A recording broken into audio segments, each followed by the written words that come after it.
Hey everybody, welcome to another Street Epistemology video review show. I have a whole suite of interesting people here to join me today to talk about my last SE conversation with Eric, and here we go. What's up, everybody? Hello. Hello. Hey. Hi, everybody. So we'll go through a line here just to give a short intro of who you are and what's happening. Okay, are we going Go ahead. top to bottom? Yeah, Okay. left to right, as you'd like you're reading a book or something. Here we go. Yes. Reading is good. Anthony Magnabosco here. This is not my first time on Reid's channel, by the way. I've been in the background of a couple of his interviews back in the day. I actually went and tabled with him. Not tabled. Oh, we've tabled too. But I've done some street epistemology at his table in Los Angeles, and it was really cool. So thanks for having me on for this review. Sure thing. Yeah. Now we're all messed up. I'll just go back to this. Okay. Now we're all messed up. I'm Dali. I'm juggling lessons. I'm constantly doing SE related things. Bye. Yeah. All right. Thanks. Hey, I'm Nathan from Abstract Activist. I'm on YouTube. Yep. Hey everyone, I'm Rom from the Street Epistemology course development project. Nice. Cool. Okay, I'm Bob. I've got a YouTube channel, Mortgage Hill Musings. I'm a university instructor, and actually I teach astronomy. So this topic is it's very interesting to me. So, Mm-hmm. Hi, everybody. I'm Mark, and I have a Being Reasonable podcast and now YouTube channel. Cool. And I forgot to set up the video on a different thing. So, No problem. What does your shirt say, Bob? Yeah. oh, my shirt says this shirt is blue if you run fast enough. So this is an astronomy. Nice. Very nice. I like that. That's And good. it winds up being an essay question for my students in physical science and in astronomy. Actually, I ask them. The redshift. The answer is Doppler effect. First of all, why the shirt appears to be red, so you have to talk about human vision, but also then how it could possibly be blue, and how it could possibly be not visible. Wow. Deep. Anyway, today we're going to be reviewing this video. I just had this conversation maybe, when was it? Last Wednesday, basically a week ago, and then I uploaded it. Yeah, it is. Yeah, then I uploaded it Friday, and it's caused some interesting conversations in the SE Discord and community, and we'll see all about it here. Hopefully everyone's seen it already. If not, that's fine. So should we just get started? Here we go. Yeah. I failed there. I failed. I was only able to hear about 80% of that. I got super triggered at the You end. did? Yeah. Oh, cool. I definitely want to watch that then. Yeah. I said the chart can go fuck itself. Oh, shit. Best intro ever. That's a good intro. How's that for a teaser? Pretty damn good. Yeah, you set the bar pretty high on that one. Yeah. It's good, especially because Dolly's right when he says that your 3 is other people's 10. When it comes to like how you can your temperament, you have really good temperament. Yeah. Though I probably would not have good temperament during this interview as well. So I commend you for your ability to last as long as you did before you got to that point. Appreciate that. Yeah, this is out of Running Canyon. This is Dali and me, and finally going back out there in real life. It's really nice. Hey. Are either of you next? Yeah. Oh, yay. Welcome. You guys just switch off one after the other. Thank you so much. Yeah, pretty How are you doing today? I'm doing pretty good. Good. Sweet. And how's your hike? Did you just finish one? We did just finish it. Sweet. We took the easy route today. The easy one is at the left side, or The right. oh, the right? Yeah. Okay. Sweet. Yeah, check. Can you hear me okay? Can you hear me? Yeah, use it cool if I record and live stream and stuff. Of course. Thank you. All right. So do you know what we're doing here today? You kind of listened into earlier before. Mm-hmm. We're trying to practice this way of having a conversation called street epistemology. Mm-hmm. You can reset that to the middle. We'll get to that in a minute. Street epistemology is just a way of having conversations that's not heated. I said just a way. I probably should avoid saying that. Yeah. Yeah, I mean, I know you want to like keep it real simple, straightforward, but yeah, words like that could mislead people if they think it's just asking questions or something. But Yeah, that's it's a minor more, nitpick. Yeah, Socratic questioning style where Yeah. we let someone bring a claim to us and we keep our opinions out of it unless people ask us, and help them think through the claim, what it is, clarify it, and why they potentially believe it, Yeah. and if those reasons are good reasons, and if there's potentially a way to tell one way or the other if this thing is true or not. Mhm. So we kind of get into it like that. Does that sound interesting? Something to It do? does. It does. All right, cool. Did I get your first name? My name's Eric. Eric. ERIC. Okay, my name is Reid. Nice to meet you. Nice to meet you. Mhm. Nice to meet you. Want me to wear a mask? I mean, can- honestly, I'm protected, so Yeah. Okay, that's fine. it's up to you. Okay, cool. Sweet. So, did you want to talk about some more of the topics there, or something Yeah, else? I saw you guys have one that says blank is the most important current issue. Yes. I want to argue that spirituality is the most important current issue. Humans like spirituality. Just spirit. Yeah, we don't get into astrology right immediately. Should we skip to that, or just we'll watch this part? There's interesting things to see here. It'd be good to know how you got there. Yeah, let's so watch I it. don't. Let's watch it. I don't have much to comment on until we get to astrology. Once we get there, I have lots to say. Okay, it's not that long. Spirituality, new levels of consciousness, things of that nature. Okay. Spirituality is the most important issue. Mhm. Okay. What is spirituality? Yeah, okay. So I think there's a common misconception that spirituality is all about like crystals, and it's very monetized right now. At least personally, I feel like that. But it's more about like sitting with yourself and understanding emotion on a different consciousness, understanding emotion on like a vibrational level versus anything that you can like control. It's really about release and control versus That is a red flag for me. Talking about release of control, which relates to psychosocial motivation, like the large category about need for control. So that's just interesting to see. For me, there was just a lot of red flags here. There was so much that could have been defined if you really, if you wanted to stop him and talk about, what does he mean by consciousness? What does he mean by vibration? And he's all over the place very early on, and it's probably a good thing you didn't pin him down because it allowed him to get to astrology. But for me, all this, I would need to get some definition because it's very, very nebulous. See, it's interesting because this is a situation where you know a lot about the topic, and I'm kind of curious how, we've talked before that sometimes when you don't know too much about what the person's talking about, it can make things a little bit simpler. But you're kind of honing in on and a lot of things that he's saying, and I'm just kind of curious how that'll play out. Right. Yeah. All right. Here we go. Money, or like I have this, therefore this will happen to me, or like I bought this, or I practice this, therefore this will happen to me. It's more about like just a blind faith and like a vibrational frequency. Okay. Let me make sure I'm getting that right. It's about helping you be a better person in like the broadest sense. Yeah, and it's kind of hard to describe because it's so individual to every single person. So like your version of spirituality is going to be different than my version of spirituality, different than his, different than my friends. It all comes at different times, and it's all dependent on like what you've been through. So it's kind of hard to label what it is other than like vibrational frequencies that can unlock just different things for you like in this world. Okay, so if you're in line with your vibrational frequency, good things will more likely happen to you in life. Yes, or things will happen to you that align you on the path where you're just meant to be the most happy version of yourself. And not even most happy, because I feel like happiness is an emotion that comes and goes. Just your most authentic, your most peaceful self. So lots of benefits if you have a good spirituality, you'll have a lot of good benefits in your life. Yeah, you'll just feel at peace, moving through whatever it is. If you're angry, you'll still have that inner peace. If you're sad, you'll still have that inner peace. And even if you're happy, you're still gonna have that inner peace. Like emotions come and go. I feel like everyone tries to say that happiness is something that you can like obtain, and to an extent I think it is, but it's part of the human experience to experience emotions at different times.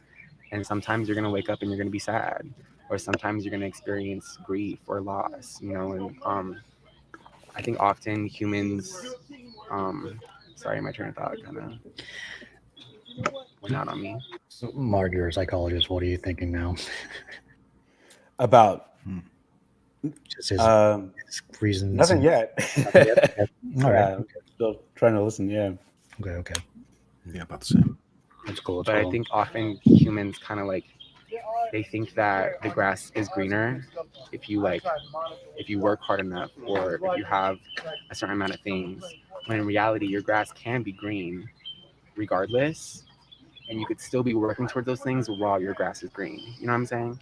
Yeah, like you don't want to pursue material gain in order to obtain happiness. Happiness and peace is available at this moment. Yes. So that type of thing. Yeah, but also material gain is like I feel like natural too. You know? Yeah, it helps, but Yeah. it's like it's not necessary to have material gain to be happy and at peace. But I would But argue that it's sometimes it is. but maybe it's efficient.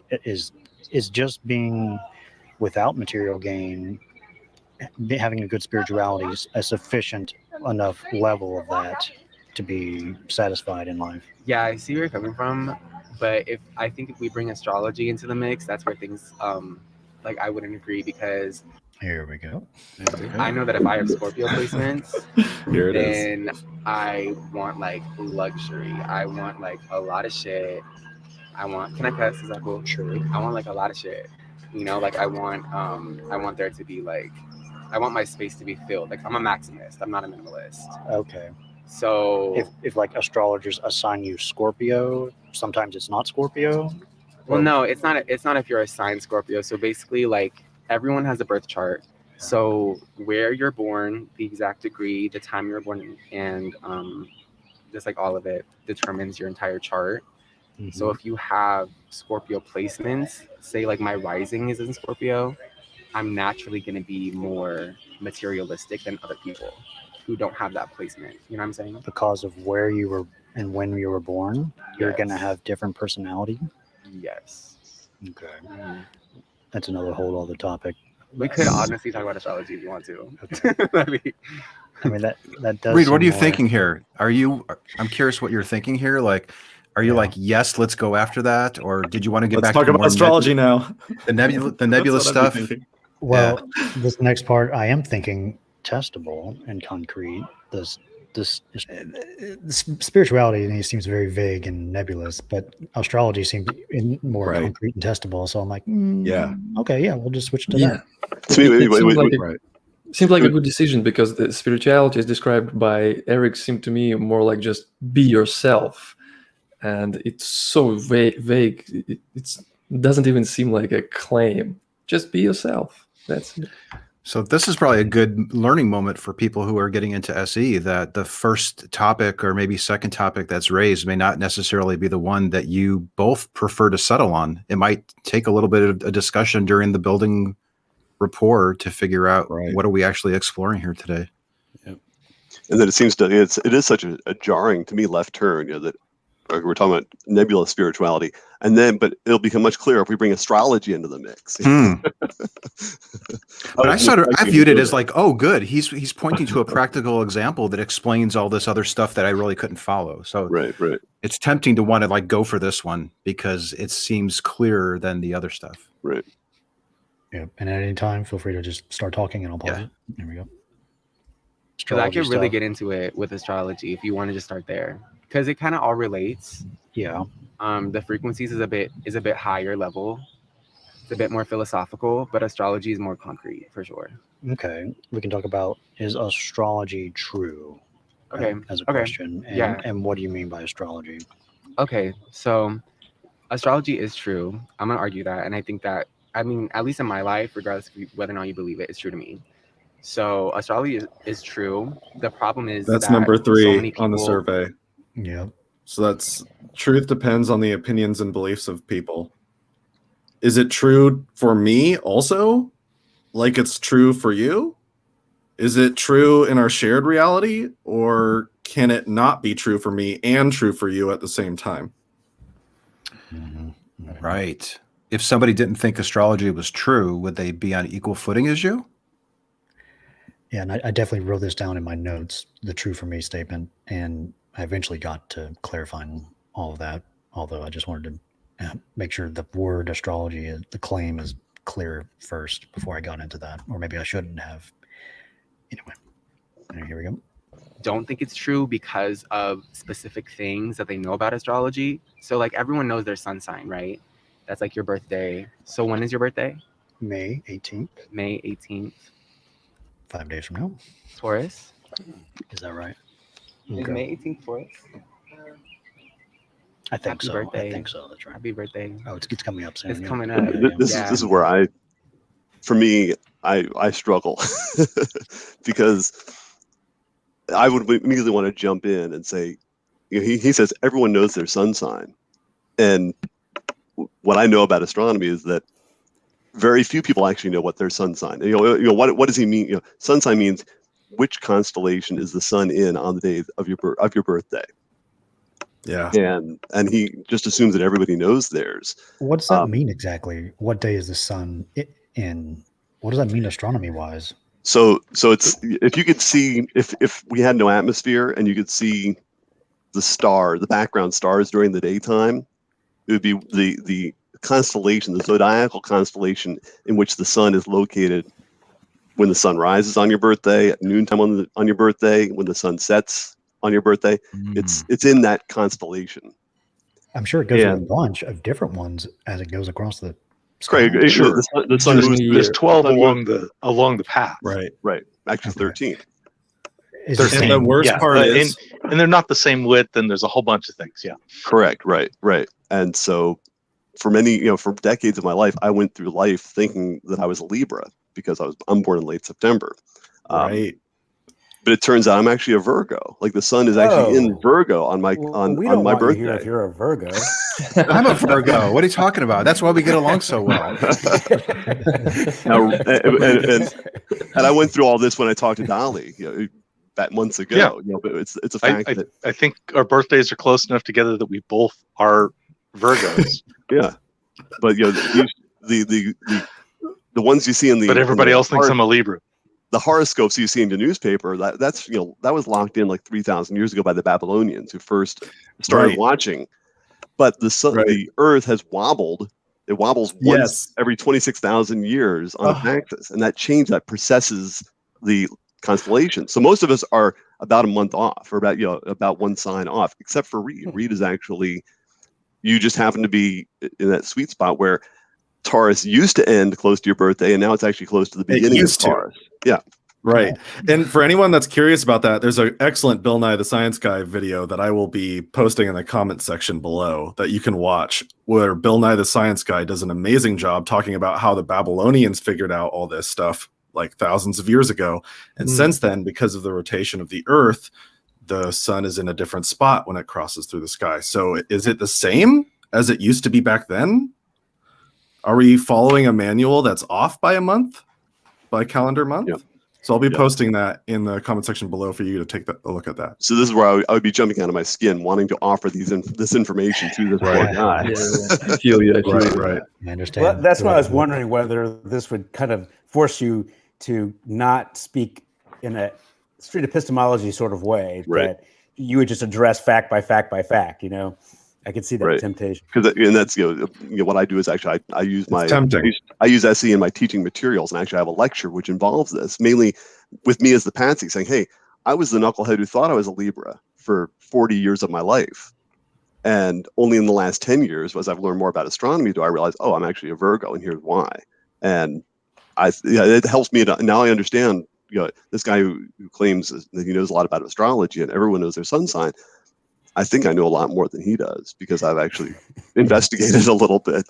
And by saying I'm a Virgo, some people will interpret more information about that claim, depending on if they actually accept astrology as a model for personalities.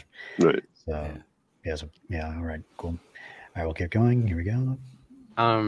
So you're very Taurus are known for being stubborn. Yeah, now that you know that fact about when I was born, are you more likely to assign me different personality types? Yeah. So it's not assign you personality traits. It's more I'm going to be. Who are you to tell me who about I am, right? Now I know something about you, and I don't even need to get to know you anymore because now I have this information about you. Yeah, I wish you hadn't guessed. That's what I'm hearing. things. Infer. Yeah, the I'm gonna be personality like, traits. okay, really what it does is it helps me communicate better with you. So Yeah, does it? yeah, so Does it? Does it? astrology, That's at a least claim. when it works on my end, is it will help me communicate better with you knowing that you're a Taurus.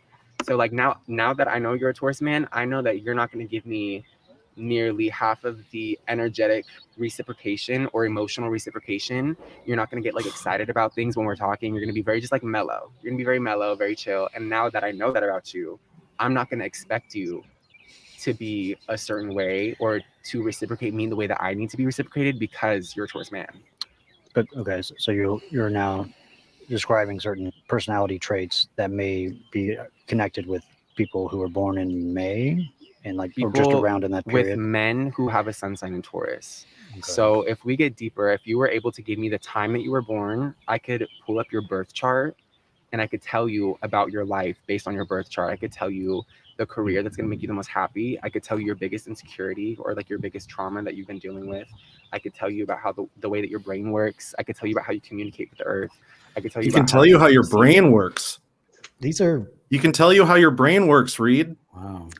And communicate with Earth. This is another, kind of the frequency. He's going to talk about resonance a little bit later on. These words, that, as a person who teaches, my background's physics. So and I'm- teach physical science. That's all these things just kind of drive me crazy, pseudoscience wise. I'm already right now just rewatching this deeply triggered. And I'm deadly serious. Really? Yeah. Really? Yeah, just by Wow. watching it. I can tell you who you are. I know your brain. I know you now. Now that I know your birthday, I can tell you things about yourself. But getting back to street epistemology, I think this was actually a very good moment to come back to the "it's true for me" thing and ask a question like, if another person expects me to be extremely excited and very happy and not chill and mellow as you described, could one of you be wrong, or would you have the same truth? And if they would have their own if we would have their own truth, that probably astrology should be dropped and just you should dive into relativism. Yeah. Good stuff. All right, here we go. how the way that your brain works. I could tell you about how you communicate with the earth. I could tell you about how people perceive your energy. This is what astrology claims it can do. This is what it claims it can do, yes. Yeah. Is that true? I think it is. Okay. Yeah. And astrology is the ability to pick up these differences in people and like tell based on when they're born down to like the minute. It's down to the minute. Yeah. So it changes every 4 minutes. It changes every 4 minutes. Every 4 minutes. And you have I find that interesting, again, because I do another lecture about power balance bands, which I'm wearing mine. And the power balance band is supposed to resonate with your body's energy field. As long as it's within like 6 inches of, you don't have to be wearing it. It can be, close to you, or it can be on the top of your head. As long as it's within 6 inches of your body's energy field, it will resonate with it. Of course, it means that absolutely means nothing, but having a number makes it more sciencey. And so this guy, every 4 minutes it changes. And to me, that, anytime It legitimizes it. It legitimizes it in his own head, that there's actually a number associated with it. This must be real science because I can put a number to it. Yeah. Quantifiable. It's an arbitrary 360 degree demarcation. Great. We move 1 degree per 4 minutes. Why not 2? Anyway, Well, is it not because that- 15 degrees an hour is 4 minutes per degree. Oh, okay. Oh, well, all right. Anyway. like Very you have to convenient. know the exact point on the earth, on the globe, where you were born for it to be the most accurate. Sorry, I say it weird, but It depends on where you are on the globe, because time is different in different parts of the globe. Yeah, like what's the astrology like time zone? Is there a time zone in particular? I really don't know about the time zones. I really just think it depends on where you're born. Now I'm just getting to like gremlin rules. Like if you feed a gremlin past midnight, How many angels dance on the head of a pin? Anyway, Turn into a vampire. So yeah, you go by the time zone that you were born in. Just whatever the local country's time zone, Yeah, whatever they yeah. say the time is, that's what astrology goes by. Well, that's what else were you gonna go by? Like Mhm. astrology can be interpreted as a clock. So I don't know if you've heard of like the Age of Aquarius. Maybe. So Age of Aquarius is the new wave. That's kind of why things feel so politically charged as of late. We're all collectively questioning ideas. We're all thinking of new and better ways to implement just like social practice. And since we've been out there for the past few weeks, I've heard this claim, this concept about the Age of Aquarius multiple times while out there. So this, I mean, this is interesting. Phenomena. This is like 50 years after the Fifth Dimension had the hit with the Age of Aquarius. I don't know how long these ages last. anyway. just like social ideology. I think on the order of all 2,000 that years. Okay. is coming Yes. because the Age of Capricorn is like on its way out. So Capricorn is all about working hard for your money.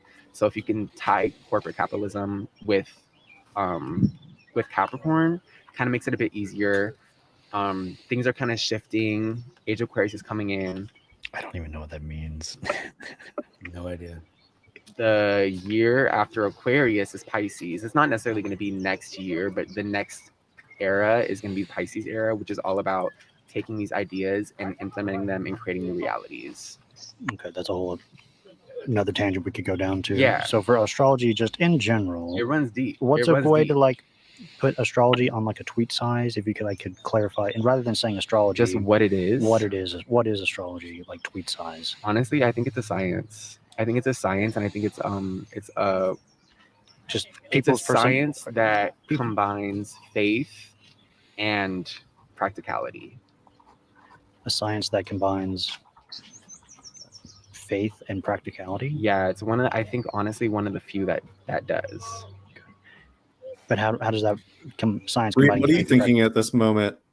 He used the word faith, and I'm not sure how he's using it. Is he using it as a verb or a noun in this instance? Is he saying, what is he saying exactly? When he's saying the word faith, how is he using it? I think he's saying faith is not practical because he has to add that word too. Yeah. I think it means it more as a noun, like a religious worldview. Like the faith of astrology Yeah, as a noun? Okay. It could be. I would assume. Yeah. This is where I just have such a hard time following his mind because it's darting from one nebulous concept to another so quickly. Yeah. I wouldn't know what to pin down or how to get him to pin down because I'd afraid if I try to pin him down one spot, he's going to move off to something else. Yeah. Right now, I'm looking up on my Post-it Notes app a description of astrology, which is like very specific, and I'm going to try to like get his opinion on that definition because I really want a clear definition of astrology before we get into reasons, so we can stick to that ideally. If you're watching this and you're trying to practice street epistemology, my advice is to never presume that you know what that word means when you hear it. Ask them what they mean by that word and explore what that word means to them in this context. Because it means different things to different people for different beliefs. And it's hard to discern whether it's a noun or a verb when they're using it. And if it's a verb, is that an epistemology? Don't know. Sometimes it's one of the most difficult parts in the epistemological conversation to just pick a claim that you will be investigating. Reid, by the way, I'm just curious, did you, by this moment in the conversation, did you stop thinking about the "it's true for me" part of it all? No, I still have that in the back of my mind. I want to get to that. You wanted to try first just astrology claim and then come back to "it's true for me"? If I just want to know what it is we're talking about before. Yeah, I we think get he's just trying to figure out what it is. Yeah. Yeah. right, Yeah. okay. Confusing. It occurred to me, like when he mentioned science is faith and practicality. Of course, I probably wouldn't have thought of it at the time, but it might be interesting to say, well, what is the commonly accepted definition of science? And then how is your definition of science different than that one? And it might shake out what's unique about his view of that word compared to the traditional usage of it. Yeah. Interesting. So you're more focused on the word science in that sentence. Than he Yeah. was I using. mean, he raised it. So I'd be Sure. like, how are you using that word is essentially what I would be getting at. So I wouldn't get fixated. Like faith is a very tantalizing word for us to chase, but but it's what I would go with what he started with, which is he's calling it science. He's calling it science. Gotcha. Yeah. That does. But how does that science combining faith and practicality relate to people when they were born? Because everyone has their own personal birth chart. So the way that you operate in this world is going to be different from the way I operate in this world. Right? Okay. Let me try to find. I found it on my Post-it notes app where I keep a bunch of my claims and discussion questions. So. Yeah, even that is kind of such a nebulous statement, where he says how I operate in this life is different because we've got different birth charts. Whether we could be born on the same day at the exact same time in the same location and operate differently in this life. It's just such a. I would not approve that statement. Yeah. Is there anybody who operates the same in this life? Right.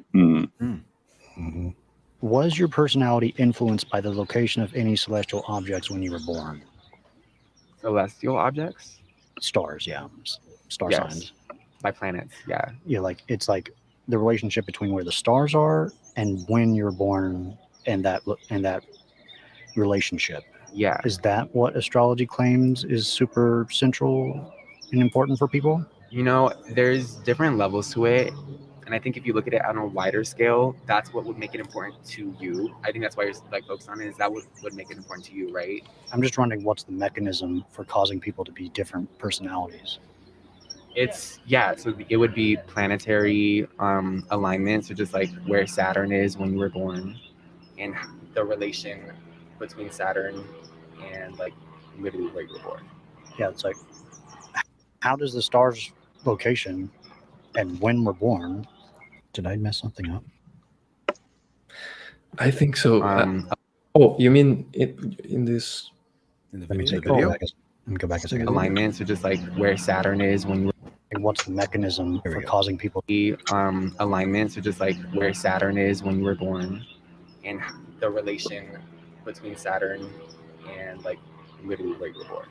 Yeah, it's like, how does the star's location and when we're born relate to our personalities?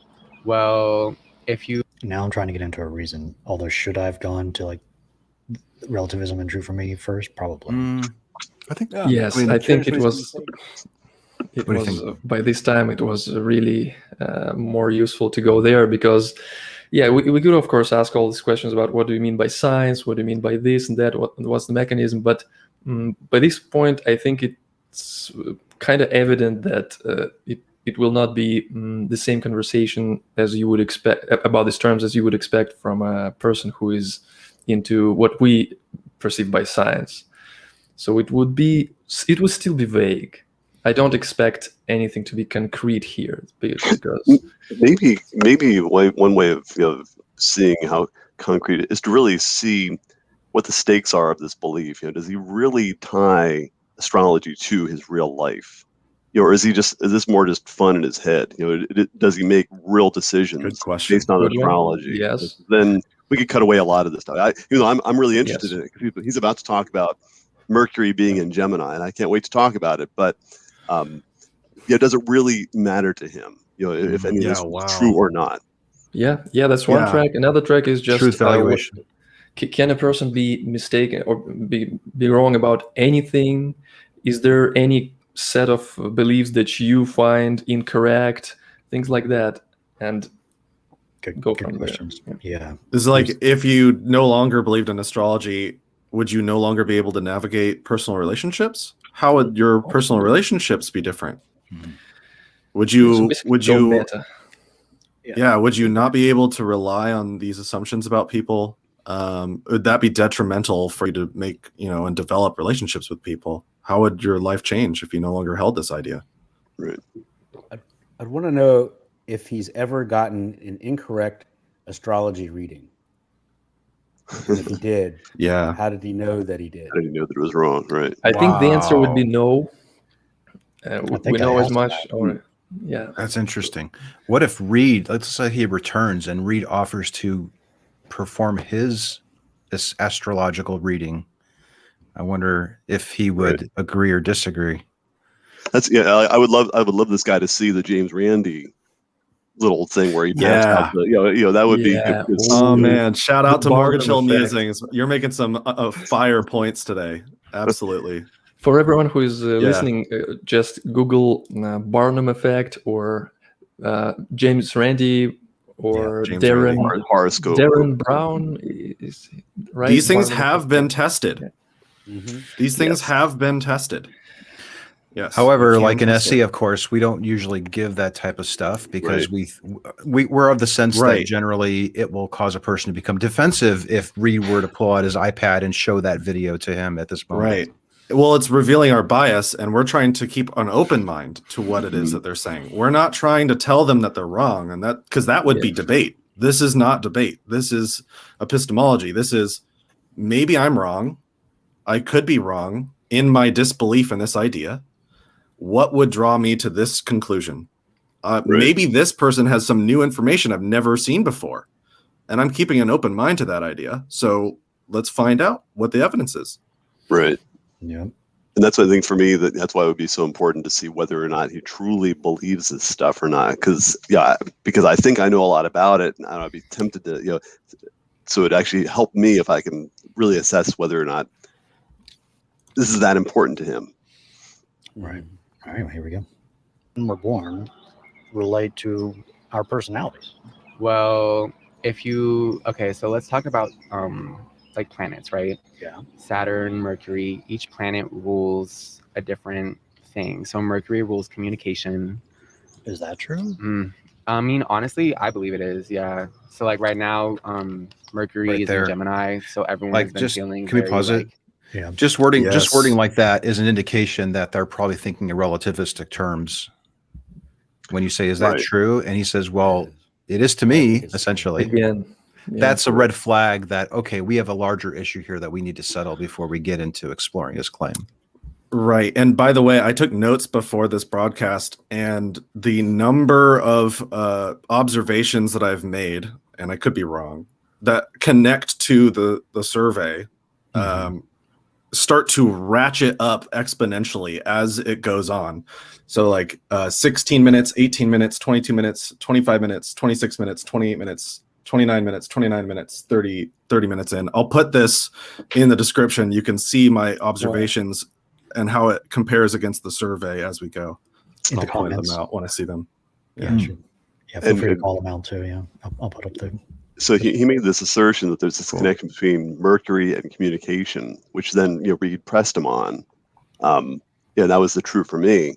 But he also then says, well, Mercury is in Gemini right now, which is actually not. Mercury is the planet closest to the sun. And so Mercury is almost always going to be, you always see Mercury in the sky at almost the same time as you see the sun. So whatever constellation the sun is in, that's the constellation that Mercury is in. So like right now, the sun is in Taurus. Mercury is most likely in Taurus because it's really close to the sun. Would knowing that have any impact on this guy, or if it could be proven to his satisfaction that Mercury is not in Gemini? That's your truth. That's not his truth. What do you know? You're just an astronomer. All right. So like right now, Mercury is in Gemini, so everyone has been feeling very kind of talkative. Everyone wants to kind of argue and break things down, and everyone as a collective. So like these planets can rule things as a collective. How does the planets relate to us being talkative? So that's very okay. So you have to think about How things does a bit that? abstract. Does that cause us to be different? So if Mercury, the planet of communication, enters Gemini, I'm confused. How did Mercury become the planet of communication? I deliberately said I'm confused because I wanted to use that technique of putting the burden of understanding on myself. Right. Yeah.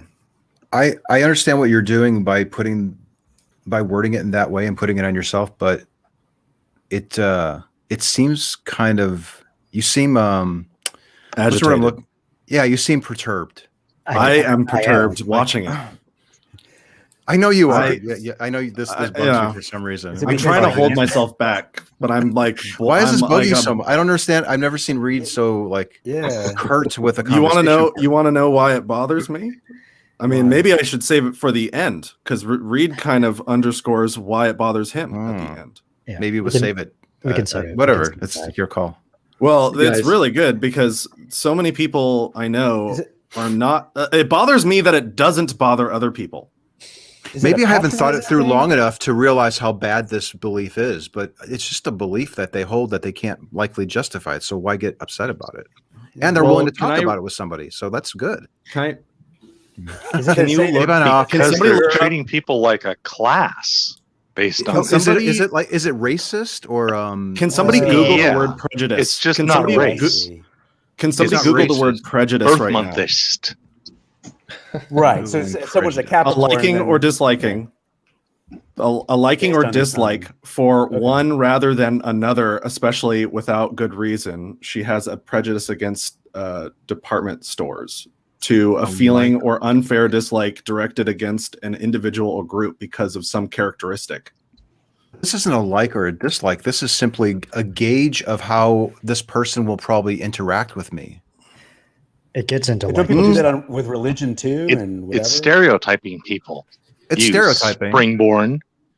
Yeah. I don't know. But everyone has Right, one of but- them, but right? yeah, And- this is where I am. This may be why it's so important to find out whether or not it really matters. Like if knowing that Reid is a Taurus would keep him from pursuing a relationship with, Right. then Do people do that? Do people go online and say, I can date, this sign because they're I more compatible with think me? they Does that do. happen? I Of think course. so. Okay. It's then a it does main, matter. Yeah. it's- Or is it just a Well, fun icebreaker? no, Like, yeah. So the box, Right. yeah. astrology is a main default descriptor of you on dating apps, like height. Yeah. No, not height, but like sex. It's an or, immutable characteristic in some It's a people's eyes. characteristic. Like it's almost Even more though- even though- important than that thing. It And is the worst, beautiful. you can't change it because it's on your birthday. Okay, so I get it. So something you can't change about yourself, and people are judging you on that thing you Yes. can't change. It's an immutable That is Judging- correct. characteristic. How I Judging see it. seems strong. I could be wrong. Judging seems like a strong word, but Anyway, I guess Yeah, we'll get it into depends here. on who's saying it and how they're thinking about it. And I don't try to judge people Mm-hmm. because they're using it. And that would be prejudice in it of itself, right? So I'm trying to keep an open mind. And maybe astrology is true. I mean, it very well could be. What's the evidence for it? And I'll just try not to joke about us being so talkative today because Mercury is in Gemini. yeah. All right, here we go. I'm confused. How did Mercury become the planet of communication? That's just like that's the science. That's the science part. Like that's just something that we believe to be true. That's a claim. Science Why is that something true? that we believe to be true. That's- There's a see now that would have been an interesting definition. Yeah, that's a fascinating definition for science. Wow. I just heard that's just science. Yeah, I like that. That's the science part. Okay, now being as charitable as possible, he could be saying that once you run enough scientific experiments and you have a better handle on what's going on, then that's what people think is true. But I don't get the sense that. No, He was I going think to what that I would guess that what he means by science is that it has been done for centuries by smart people. Books have been written. There are theories about it. That's what he probably means. Yeah. Yeah, it's not like a tenet of the faith, although maybe it is more like that. Anyway, here we go. That's the science part. Like that's just something that we believe to be true. That's a claim. Why is that true? I mean, I can't like prove that it's true because it's a metaphysical thing. It, But what, if I believe it to be true, what do you mean metaphysical thing? well, I mean, how can you prove that? You can't prove that Mercury is the planet of communication. I don't think I have reason to believe planets have anything to do with humans' personalities or like communication. They're planets. Oops, that's a mistake. Wait, so Too wait, far. I missed it. Why What did- was a mistake? What did he say? Direct right before message. you Reid said that? Reid noticed it. Good job, Reid. I commend you for that. Yeah, we'll That's go really back. good that you noticed that. We'll go back. Communication. I don't think I have reason to believe planets have anything to do with humans' personalities No. or like That's communication. sending a message. Did So he if you're ask for practicing the? street epistemology? Yeah, He what asked happened right for before that? Yeah, he said 'cause I can't. He said I can't prove that Mercury is a planet of communication. And Reid said I don't have reason to believe any planets have anything to do with communication. Okay. Yeah, it was a little bit message. I think instead it would be a little bit better to say that, to ask, if we don't have proof that Mercury is a planet of communication, should we believe it? I should have Exactly. said that. Yeah, that'll Good, good. Ron. Exactly. Mhm. So, yeah. So for people watching, notice the difference there. Rather than saying, "Yeah, I don't believe that happens." I think I say something like that right after I just said that because I realized what I just said. Good for you. Can you, Reid? Can you look at what the comment Mike Brown just? He's asking some good questions here. Okay. What if I'm born a Taurus but have only ever identified as a Leo? I was born on the wrong birthday. Will astrologers respect my identity? Wow, that's deep. Wow, love That it. just broke my brain. Yeah. Can you be a trans It's a trap. astrologer? Can you be? Yeah. Can you trans sign? Can people be trans sign? Right. With Could you That's be, a good question. Could you be stubborn as a child, but then not as stubborn as an adult? were you born on the wrong day and in relation to when the Yeah. sun was with the stars? Trans astrologist. This is That makes me wonder a lot. breaking ground here. Anyway. Can parents plan a C-section day in order to control the temperament of their children? That's really, I like that. People do it around vacation time and that type of stuff. So why not? Why not try to lock into a specific characteristic? Yeah. If we did cesarean births, is that a kind of genetic or engineering of human personality? If it changes who you are based on the day and time, and I like that. I like that cesarean idea because that'd be a good way of maybe, a good question to pose at the very beginning about the astrology stuff. Maybe not, because you're bringing in a third person. If someone were to schedule a cesarean, would Eric recommend that?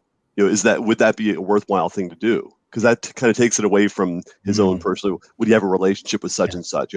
And just brings in a third party to see, is this really important? Should people be making life decisions based on this? What if you had identical twins and one child came out during Capricorn and then the other child was delayed a little bit and came out during whatever the next sign is? Would you have different personalities? Right. Or even 4 minutes later. I think that comes up. I think I would say yes. That there's 4 minutes. It's not by day even. There's a. By the way, Mark, Carl Sagan has a video on that exact same thought experiment of twins being born on the same day, growing up in different locations, and having different personalities, and how to test for that with astrology. So I can't remember. Maybe I'll look that up later too and put that in the comments below. That's a fantastic watch. Yeah. Okay. Cool. We'll see what else I have mistakes with here.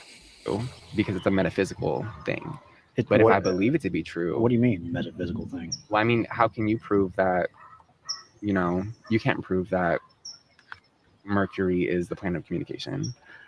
I don't think I have reason to believe planets have anything to do with humans' personalities or like communication. They're planets. They're just like chemistry and bodies of mass floating around in space. It's unlike you, far Reid. away. Yeah, you're really. Are you experimenting here? He's angry. Are you burning with water? I'm getting I got a little flustered, and I really This is good. I empathize. You're a with human this. being. I understand. Clutched fists under the table, probably. Anyway, mass floating around in space far away. If they weren't even there, we probably wouldn't even notice it. I don't even understand how this relates just to human personalities. I mean, it can help you. It helped me unlock things, help me understand people better. That's like how it has helped me. I don't really know how it could help. There's you, the reason or if right you- there. Like this belief has helped him in some way. Yep. I think that's the big reason, probably what's going on. All right, just at a point where you feel like it couldn't. I'd love to be able to understand people better And if there is some causal relationship between planets and human personalities, I'd like to be able to predict who I'm talking to and how to like have a better relationship with people. Yeah. Okay. So how could we tell if this was actually true, that the planets have, and when we're born, have anything to do with our personalities? I mean, That's like, good. how would you? Like, what would you need? Let's brainstorm ways to be able to test this. Okay, we could talk about ancient culture. What do you mean? We could talk about how Can we pause it? Yeah. Yep. So it seems like Reid's interlocutor is coming up with reasons to convince Reid that it's true. Does that seem like what's happening here? Or is he coming up with reasons to explain how he concluded that it's true? I don't think we've gotten to reasons yet. I think it's like what the claim says and claims, and now we're trying to get into a way to test it. Right, and that's I'm anticipating what he's kind of the direction he's going, but I don't know if he necessarily understands what a test is, because he immediately starts talking about ancient civilizations. Instead of saying, what can we do right now? What could we? Yeah, have a cesarean, and see how that child turns out. Instead, he points toward, I think, what you're saying, things that have convinced him, but not really something that is a live test. Yeah. Oh, okay. I think if we were to rewind it, it seems like, it just seems like it was set up for this conversation partner to convince Reid, whereas I don't think we really want to try to do that. No, and I try to use this as a way to like be more collaborative and figuring out how we could both figure it out. Cool. Yeah. ancient culture. What do you mean? We could talk about how Greek gods or different ancient Egyptian gods have connection to specific planets. And we could talk about what those gods represent to large communities. And we could talk about all the things that they did to worship those specific gods for these specific things. Are these gods real and true? You can't prove that any god is real or true. What do you mean? You can't prove that Jesus is real or true. You can't prove that the Bible is real or true. People are still going to take that and think it's true. I think he assumed I was a Christian if he's making that accusation. Possibly. Yeah, maybe. Yeah. It's just to me, it's just so odd when asked about a test that he's a test to prove something that seems pretty nebulous, that he goes for something even more nebulous. Like, let's bring in the whole pantheon of gods. Maybe he's thinking people by the billions believe in gods and stuff. That seems to be fine. So why can't I believe in astrology? I'm wondering right now if he thinks everyone's correct about their God belief. Everyone. Yeah. Right now. That's what I'm wondering. Yeah. Also maybe not even correct, but just use whatever you want that helps you. Go with your life. It's true for you. If it helps you, okay, go with it.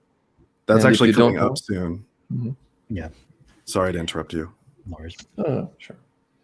And if you guys have a meeting in 5 minutes or so, feel free to drop out. It was nice having you here. Appreciate it. Yeah, some of you have to go. No worries. Yeah, I think that's Ramen Dali. Anyway, we'll try to watch some more. Real or true. You can't prove that the Bible is real or true. People are still going to take that and think it's true. Should we believe things because people say they whatever? I think They're I think people should believe in whatever they think makes life easier for them. Whatever they think that life. That's number 18. Oh, So this is where the number of survey statements starts to really ratchet up. And I see this as an outsider test for 18. The most important criteria for my beliefs is that they match reality. And usually when I hear somebody say the truth, basically number 18 is kind of sort of, and this is how I'm seeing 18, is like, how much do you value the truth? How important is the truth to you? And usually when I hear somebody say it's not important, my question is, what if somebody else came here and they told us that the truth doesn't matter to them about this belief, or maybe some other more important belief, and they take the opposite position?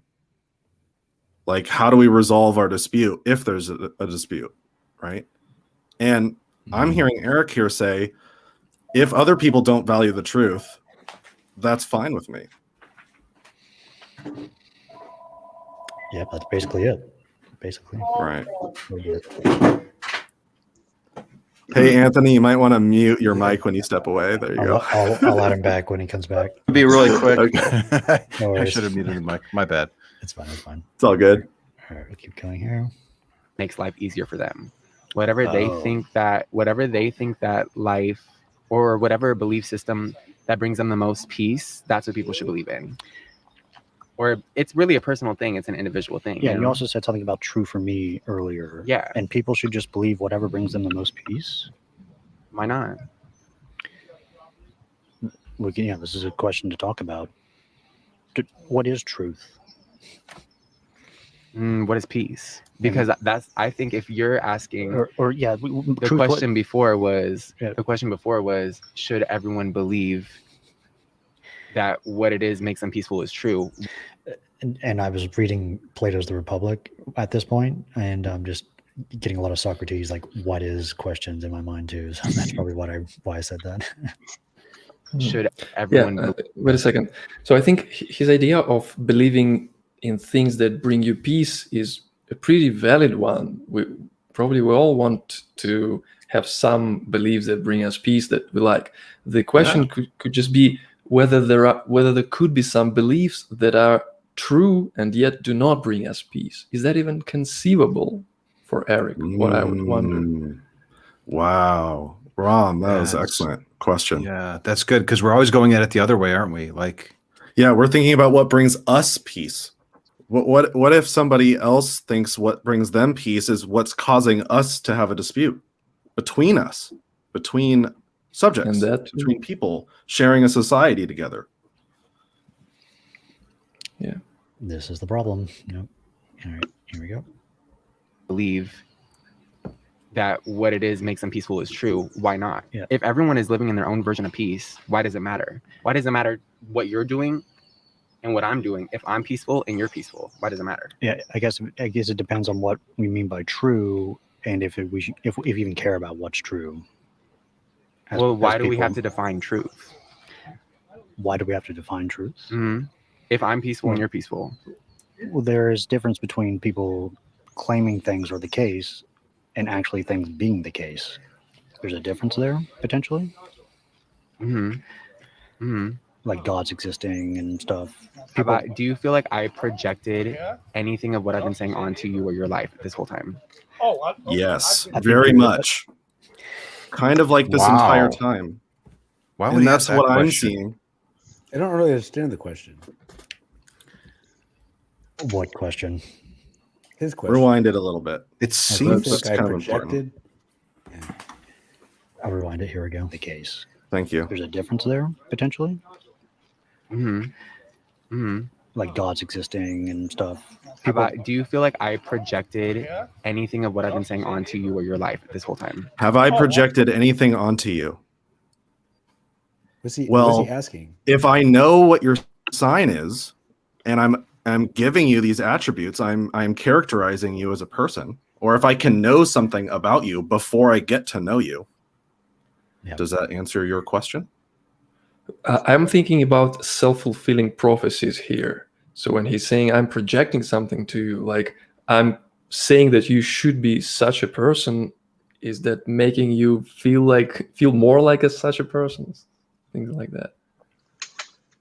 Well, I think it's kind of an agree to disagree. If he's kind of playing the if my beliefs aren't hurting anybody, you can have your beliefs and I can have my beliefs, and we can all live merrily. And he's then asking, have I hurt you? Have the fact that I hold this belief, that astrology, has that impacted you? What effect has that had on you, Reid? Yeah, I think I respond. I wonder how they would respond if you had asked them, or if you had said, I'll give you my sign and you give me a reading, and I say that what you've described as my attributes don't match me at all. Do you take what I say with more weight than you do that piece of paper? Are we equal? Where are we on that? Right. Because that gets to the heart of gets to the heart of the question that he was just asking here, I think. Good point. Yep, lots of good comments too. Appreciate the comments. Hopefully we'll get to them. All right, here we go. I projected anything of what I've been saying onto you or your life this whole time. I think you ascribe to me certain personality traits. Okay, true. And have I been wrong? Have I been wrong though? As a Taurus man, you completely not wanting to let in this other ideology, or at least you maybe not completely letting it in, but you're very just chill, don't really care, not really Here would emotions. Can I say something? Here would be a nice place to provide advice to Eric. Have I been wrong? It was a good question, but after that, Eric started messaging what they believe is right or wrong. So just stop with the question. It's usually better. Right. Yeah. And I'll also go. Thanks, Ron. Appreciate it. I'll miss you. Dali and Rob are helping us with our course. Module 2, I think. Yeah. Or is it Module 3? The course is important. Module 3. See you guys. Module 3. Yeah. Ron makes a good point. There's actually, I guess that's what, out of the How to Have Difficult Conversations book, how could this belief be wrong? Yeah. He says, have I been wrong? Well, how would you find that out, Eric? Yes. Right. What would you accept for me to conclude that you were indeed mistaken? Mm-hmm. Yeah, I'm wondering right now if he's even open to the possibility. Right. This is the moment of the interview where I thought it could go really bad right here, because it seemed like this person was becoming extremely defensive and was goading Reid into an argument. That's the sense that I got. This is right on the verge of becoming an argument right here. Yeah. Well, it kind of sort of turns into that, and we'll see how that boils over in a second. Yeah. And kind of stubborn. Those are typical traits of a Taurus man, and that's just surface level. Just surface level. So if I knew your moon sign, or if I knew all these other things, I'm sure I could tell you a bunch of other shit about yourself too. But from what can we pause it again? I'm so sorry, but I think there's a certain power to knowing something about somebody that you've never met before. Yeah, and maybe things that you know about them that they don't even know about themselves. It feels empowering. Yeah, it feels great to be like, I know more about you than anybody else, and I got the secrets. And that word stubborn, that word stubborn is really powerful too, because when you think of yourself as being stubborn, that's not necessarily a bad thing. But when somebody calls me stubborn, I don't like that. It's a very interesting adjective. Yeah. And here's the thing that perplexes. He's calling you closed-minded. He's calling you closed-minded. I was just saying, Nathan, I think I understand more where you're coming from, because if someone can just discount you, say, oh, you're just a Taurus, and so I can just not really pay attention to you really much, and I'm just going to move on because we all know what you're like. So you're a psychologist, so you help me understand. If someone else thinks that they're a Taurus in their brain, and they attribute this characteristic stubborn to themselves, are they giving themselves an excuse to be stubborn in certain situations? Oh, well, I'm just a Taurus. This is the way I am. Oh, are they impeding their own growth because they've self-attributed a negative? Can they course correct, or are they pointing to this thing and explaining this part about themselves in which they cannot change because it's an immutable characteristic from the celestial bodies? Yeah, this is how when I'm thinking when I think of other people when they talk about astrology. Yeah, and I sometimes wonder, am I being triggered in a way that's unreasonable? Because I don't think I'm really sometimes am I overthinking this? Because I'm thinking other people are doing this and they don't know that they're doing it. Yeah, they're unaware of it. No, I see. No, I do. I see where I see. I get it now. I see where. Yeah. I do wonder though how many people focus on the negative attributes of their signs or the positive ones. My sense is they ignore the negative ones. They're aware of them, right? And they account for them and try to correct for them. But it's probably the positive ones that they're more likely to read first, would be my guess. Be interesting to see. Yeah. All right. Where else do we go here? Thing that I have, and so far it's true. So far it's true. So far it's true. At least to me, in my perception, what I'm experiencing with you right now is true to me. What would I need to be like in order to disconfirm that? He smuggles in some relativism in there as well. So if we asked him, hey, what could you make you wrong? I'm not sure if he'd be able to come up with something like that, because he's going to have his truth no matter what. Yeah. Relativism is your get out of reality free card. Right. And you just asked him to, you're about to ask him to test his idea. What would I need to disconfirm this belief? Though we can't even get there yet. Really, we cannot get there yet because right now, in Eric's mind, the truth is relative anyway. So what does it matter if we do a test? The results of the test are relative, right? Yeah. So he has a foot in both worlds. He's saying, "Am I wrong?" and also saying it's true for me. How can someone be wrong if the truth is relative? Exactly. This is why we need to talk about the relativity of the truth first. That's such a good question right there. Everybody's right. Yeah. All right. Yeah, we have disagreements. What's going on there? How's that happening? Are we just not all on board on the subjective train? And that's why we're having all this conflict? If we just agreed it was all subjective, we'd all get along? Yeah. I think so. It's true to me. What would I need to be like in order to disconfirm that I'm a Taurus? Or that astrology The delivery on that question was angry. I just want to, and I don't blame you. I really need to work on this too. With this particular, I'd say like frame of mine, I need to calm down too when I hear it. It's hard. It really is. And the tone of your voice came across in a way that probably raised his defenses in a way that is hard for us to see. So just be mindful of that. If you're trying to practice SE, like Reid is a calm person, a calm interviewer for a good reason, right? He is. Yeah. He's trying to lower people's defenses, not raise them. Though this is something in which Reid, I could see him get agitated. I can tell why you are. Of course. And his conversation because you're partner, human. Yeah. And I think his conversation partner is pushing Reid's buttons a little bit. I think there's a little bit of that going on here. For sure. Okay. For sure. Intentionally or otherwise, I don't know. Yeah. that I'm a Taurus, or that astrology is even a thing to even care There's about. no way that you could because I haven't seen your birth chart.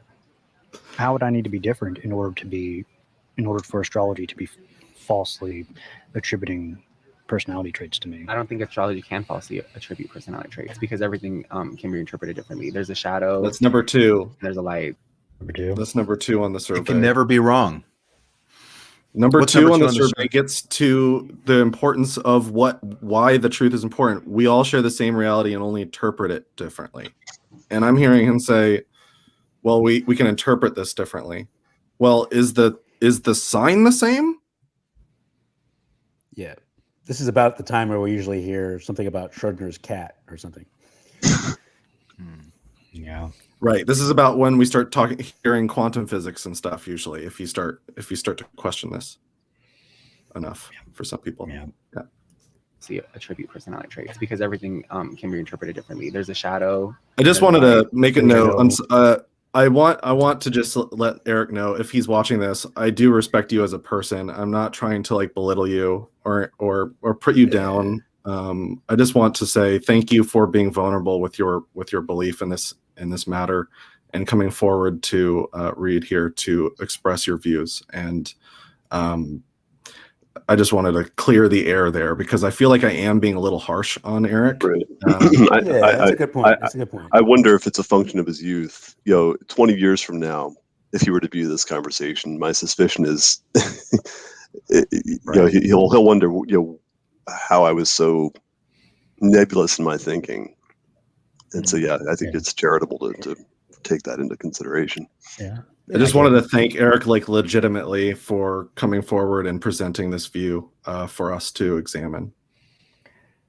Yeah, if I see him again, should I let him know we did a review video and I posted his conversation on my channel? Probably. I think that you should first, share with him that I'm grateful, and then that you're grateful for the talk, and that you're sincere, and that you want to talk more, and that we did a review. If he wants to see it, he can see some other people and how we are viewing what's going on here.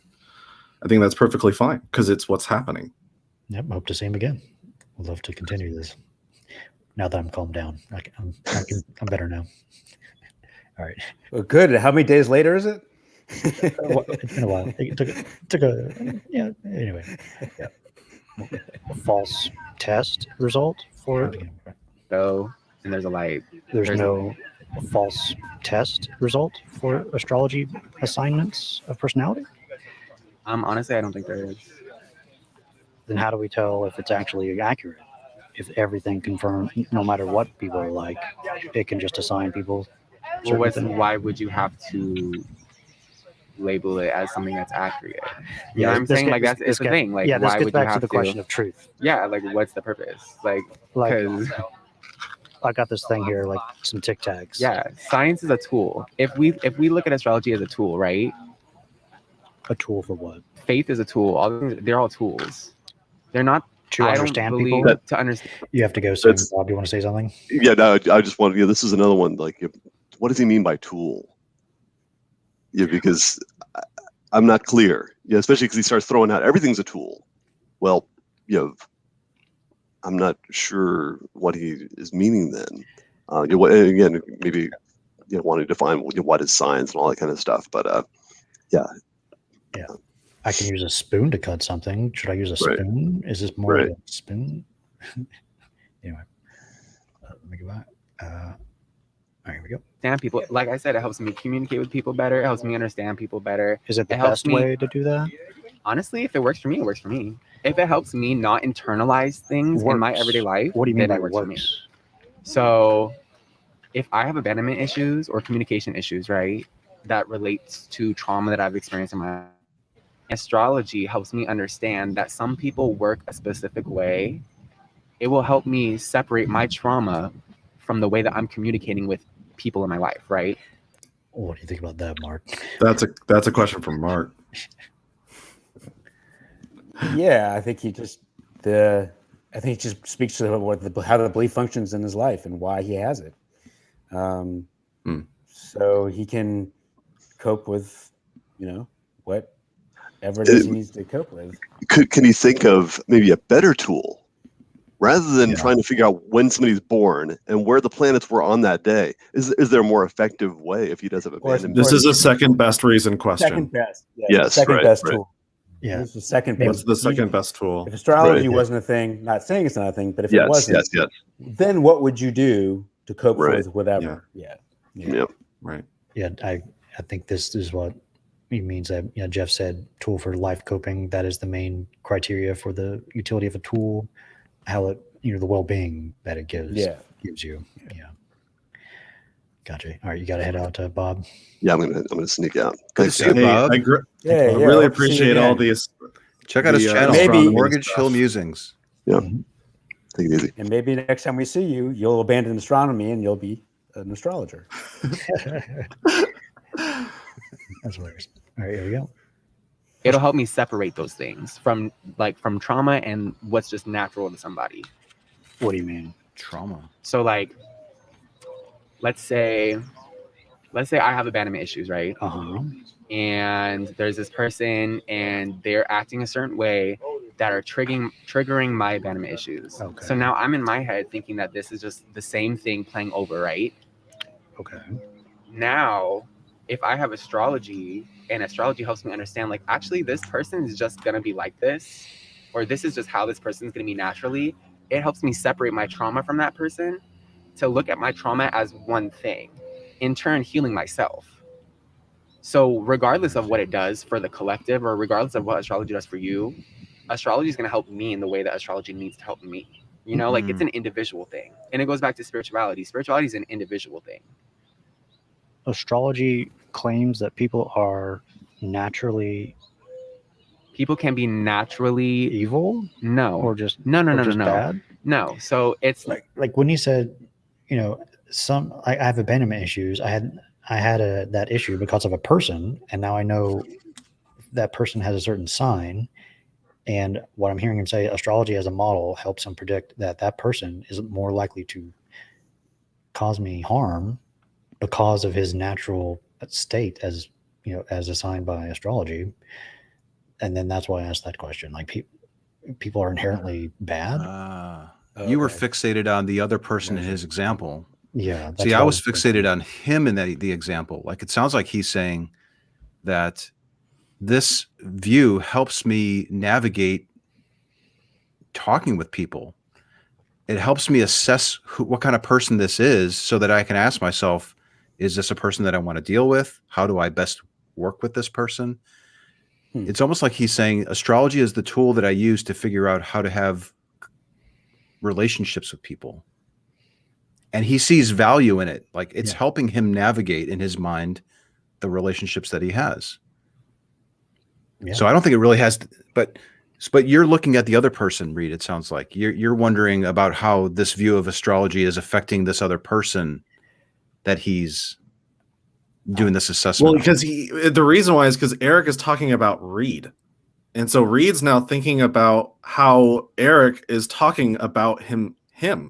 And so you think this is about you? Well, yeah, like interesting. Eric is attributing characteristics to Reid. So I think that's would clouding have a hard time not seeing that. See, I think I would be blinded by that as an attack personally. And that's the reason why you're able to go there, Anthony, because you're seeing the way Eric is thinking about it, and that's because he's not attributing characteristics to you or to Reid. I didn't even if he was attributing to Reid or to me. It doesn't matter because you're too into this one is what I think is happening here. Well, I was talking to Reid, but yes, obviously you are too. Look at that smile. Yeah, you're like, yeah. He just gave astrology as a model with a moral valence to the model. That has benefit for him in his determining how I interact with people. Yeah. The value that this belief gives, he thinks that this is a really reliable tool for assessing people. Yeah. And he can say, okay, that Reid or whoever, Dali, or this other friend that he's with, that's a person that I maybe don't want to associate with because it's bringing up traumatic issues for me. And now I could put them in this bucket to not deal with them. I'm not arguing that the tool is good. Don't get me wrong. I know he's saying you shouldn't associate with them because the model predicts they're not good people to associate with. Yes. But it's for his benefit. This is why he thinks it's true, is because it's Yeah.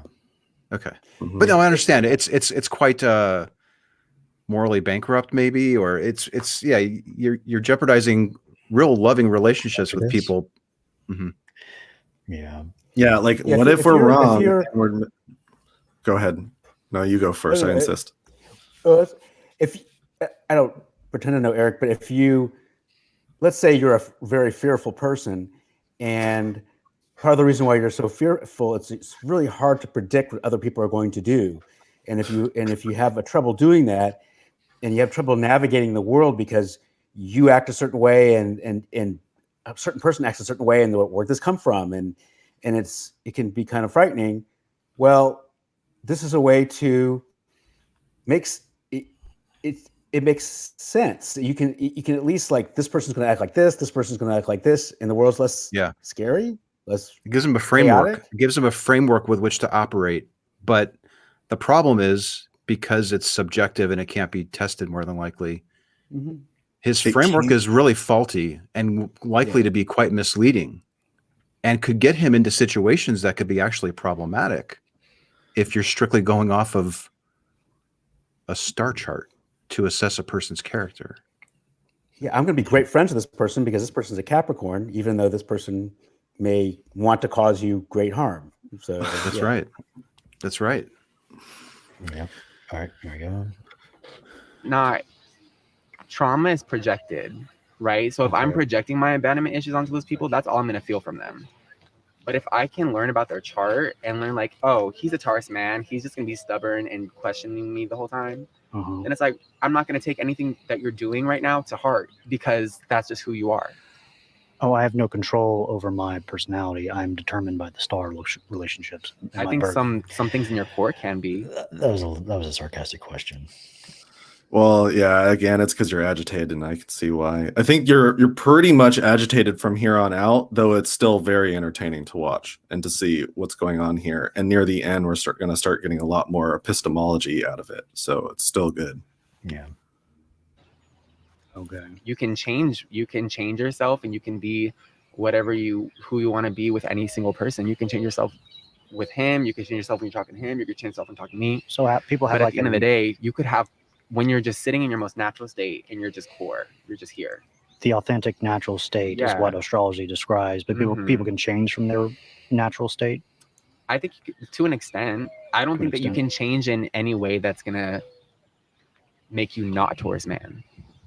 Because I think that you're just always going to have those attributes. And those attributes come from where? How do we know what attributes relate to what?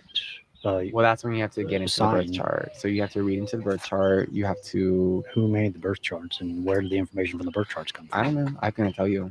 All right. So these are really good questions, though he's not... Eric here is not hearing these reasons, these questions, I don't think. So a good thought experiment might be like a Library of Alexandria thought experiment. Imagine every single star chart in the entire world burns to the ground right now. And we lose all record of all astrology. Yeah. What is the first thing that we do to rediscover astrology? Great question. How would we do that? Yes, the desert island thought experiment. Yeah. How does this get reinvented? Yeah. How does one? Are we intuiting what the signs are? Do we study this? Do we poll people? Do we take a survey? How is this done? Well, the Babylonians figured it out somehow, right? Do we know how the Babylonians figured it out? Yeah. If we were stuck in a desert island and we knew nothing about astrology, how would we come about astrology? How would this be invented? How would we notice civilization changing if we lost all access to these ideas? Would we start having problematic relationships? Would things be worse in our relationships between humans, or would we not notice a difference? Yeah. What was on the scale from 0 to 10? What was society like before we knew about astrology in terms of the quality of people's relationships? And what is it now after? Has it changed? And is it because of our now knowledge of astrology? Yeah. Anyway. All sorts of fun ways you can go on that one. Yeah. Made the birth charts and where did the information from the birth charts come from? I don't know. I couldn't tell you. I just know that I have my resources that I use, I trust. Why do you trust them? Because they're true to me, because I've read about myself and I've been that critic when I did it all those years ago. True to me. And that's now number 3. Yeah. I'm understanding how my birth chart affects me and how my birth chart makes me special and unique. And I can take that and share that knowledge with other people to show them how they're special and unique. Can people have their own truth? 100%. Everyone has their own truth. Okay. Yeah. Define it. Define it. Tic Tacs. Go ahead. Let's say there's hypothetically either an even or odd number of Tic Tacs in here. This is number 1. And said it's even. We're very sure. And then someone else comes up to the table and says, "Man, I think there's an odd number here. Is anyone in this situation mistaken? Or could we all be right? Could we all have our own truth about the number of Tic Tacs in here?" Well, I mean, if you've been watching it, I guess if you kept it in your pocket knowing that it has been even, sure. Yeah.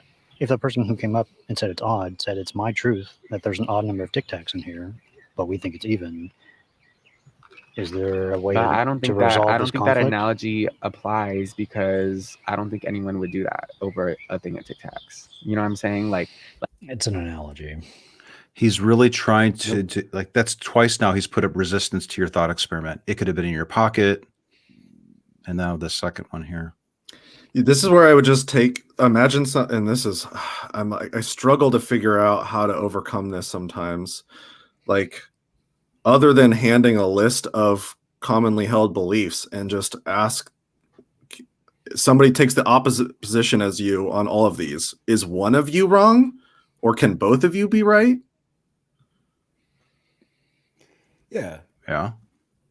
So just ditch the Tic Tacs completely and just focus on other claims people make. Just a whole list of claims, some that are just a whole list of claims, and then just say if any one person takes the opposite position on that belief as you, yeah, is it the case that one person is mistaken on that position? I would even just go right for this claim together. Yeah. This whole thing of you could just say astrology. Yeah, somebody says you're saying P. You're saying proposition P. Somebody comes here and says not P.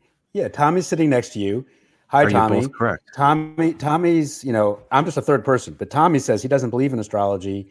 You do. Yeah, Tommy. You're both right. Tommy. Tommy. Is Tommy listening to he's listening especially to music. Billy.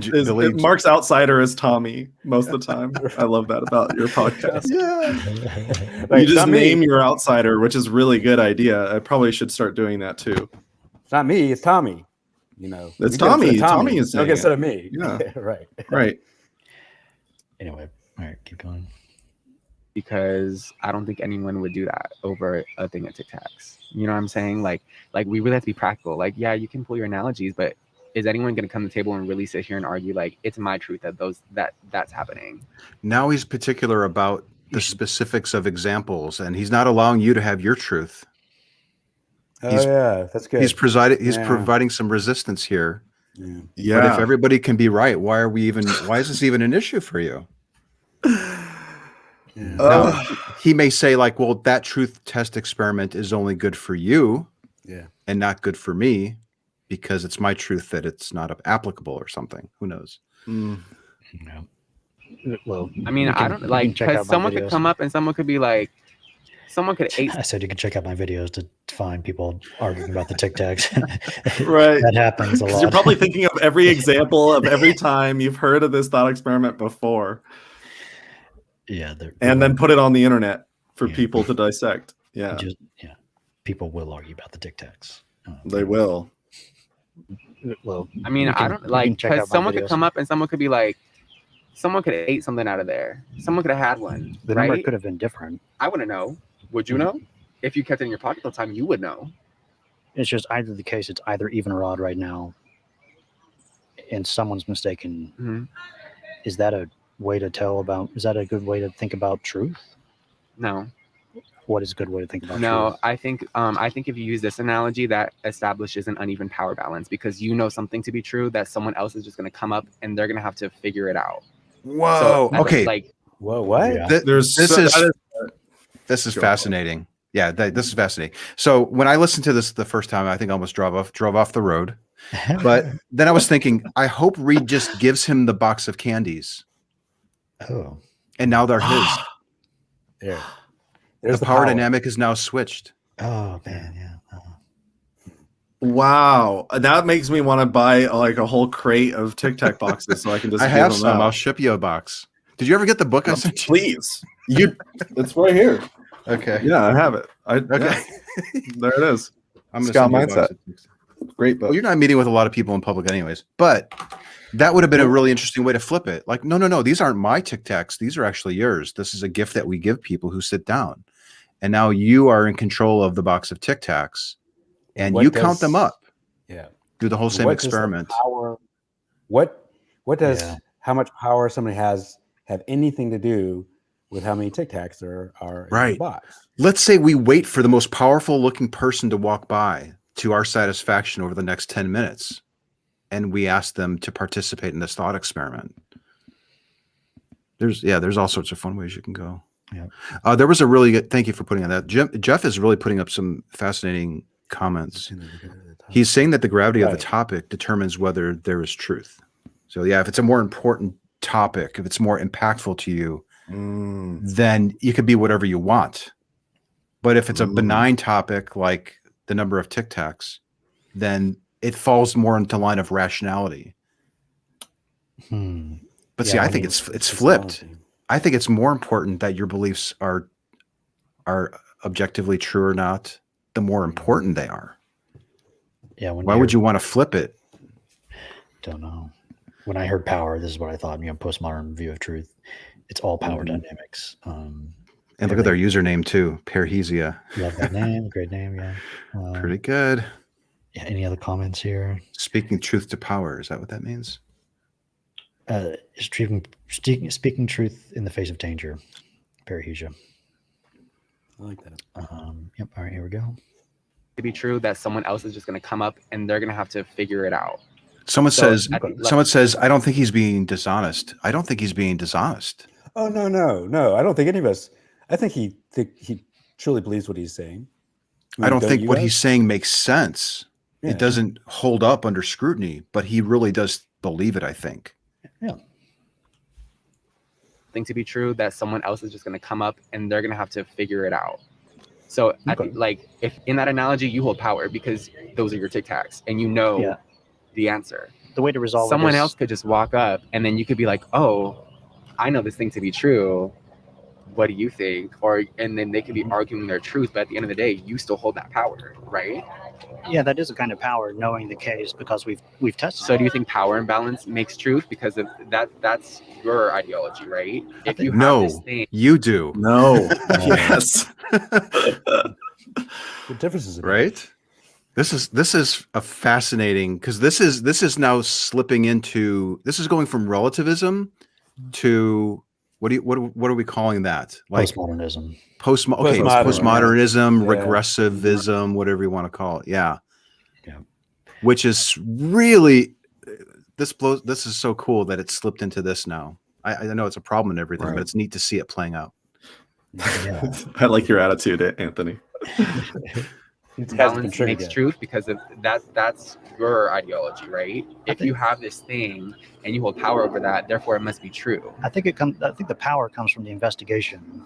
What did he say? Hang on. For that, therefore that's your ideology, right? If you have this thing and you hold power over that, therefore it must be true. If I have this thing and I hold power over it, then it The must thing is be the box true. of candies. If you have this box of candies, and I have it, it's mine, and I can investigate it myself privately. Therefore, I know the case. you do have an advantage if you were to investigate it privately. And there's 33 in here, Right, because you have access to the methods of knowing how many are in there. right? But you're not lording it over people. You're inviting them also to count along with you. Count how them. many are in Yeah. there. Yeah. Because how would you know unless you get checked by other people? But even if you don't, You can still know it to a What's high the degree. But yes, double It's checking still against the another. the number's the number.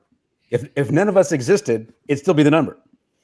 It'd still be the Right? number. Yeah. Before we count them, is there some number before anyone knows about them? Right. Before we all start being born and attributing different degrees of power, was there was there a fixed number in the box?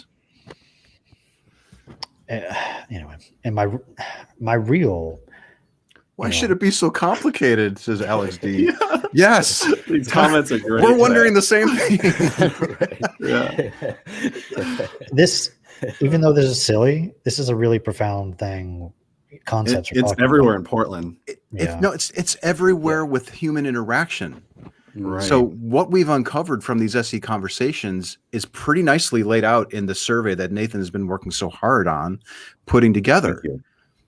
He's been spending hours putting this fucking thing together, and it's outlining major problems. I mean, he'll spend 20 hours on one question. He's likely literally done that, probably more. Yeah. If you exclude like the testing where you're actually using it with people, probably closer to 200 hours per question. Anyways, these are the pitfalls that are facing our interactions all the time, but we're not. Many people aren't aware of it. We assume people think truth is objective. We assume people think that humans are creating words. We assume that people think that a good test is something that could also show that it fails. But then we're walking into these conversations with these assumptions. Actually, your survey is better for human interaction than any fucking astrology chart, in my view. Yeah. Let's compare this. I would love to just, like, if Eric is watching this and he manages to, if you, Eric, manage to make it this far, reach out to me. Send me an email. You can go to my channel, and I really will do my absolute very best to try to remove. I will try to remove my bias from this, and I'll lay it down, and I'll hand you the survey, and I just want to go through it with you. And it won't be about astrology at all. It would be about how we view our beliefs, about how we form our beliefs. And that's how I see what the survey is. Now, you could, anyone can make any survey, and I'd be happy to take other people's survey. It's just some observations that we're making with other conversations all the time, and they happen over and over. Once we get to 25 minutes and 53 seconds, there's another survey statement that comes up. It's actually 2 survey statements in one sentence, which is really interesting. It's rare to see that. So we're about to find it. We'll get to it. I think the power comes from the investigation. Okay. And the results from the investigation. Okay. That anyone could do if they wanted to investigate. Okay. And then they could have the power of the truth. Okay. The power of the truth. Power I love of the that truth. saying. And that's what I really believe. The truth does come Yeah. from the two rules. gives you I power. recommend. Like no one gets Well, final say. How do you get the and no Tic Tac company I know. to put stickers on the box? one- That's hard labor right there. No, but see, Reid, what you've just said about truth. Can you repeat what you said about truth? yeah. Could do if they wanted to. Okay. And the results from the I think the power comes from the investigation. Okay. And the results from the investigation. Okay. That anyone could do if they wanted to investigate. Okay. And then they could have the power of the truth. Okay. That's profound. Power of the truth. So Eric is thinking the power imbalance is what's leading to the dispute, and Reid's looking at it from the other direction, which is that once you resolve the dispute by figuring out what's true, that's what gives you the power. Yeah. We are powerless against reality. Reality bats last. Right. So do we need to even investigate it for the truth to be there? The truth is there, whether we investigate it or not.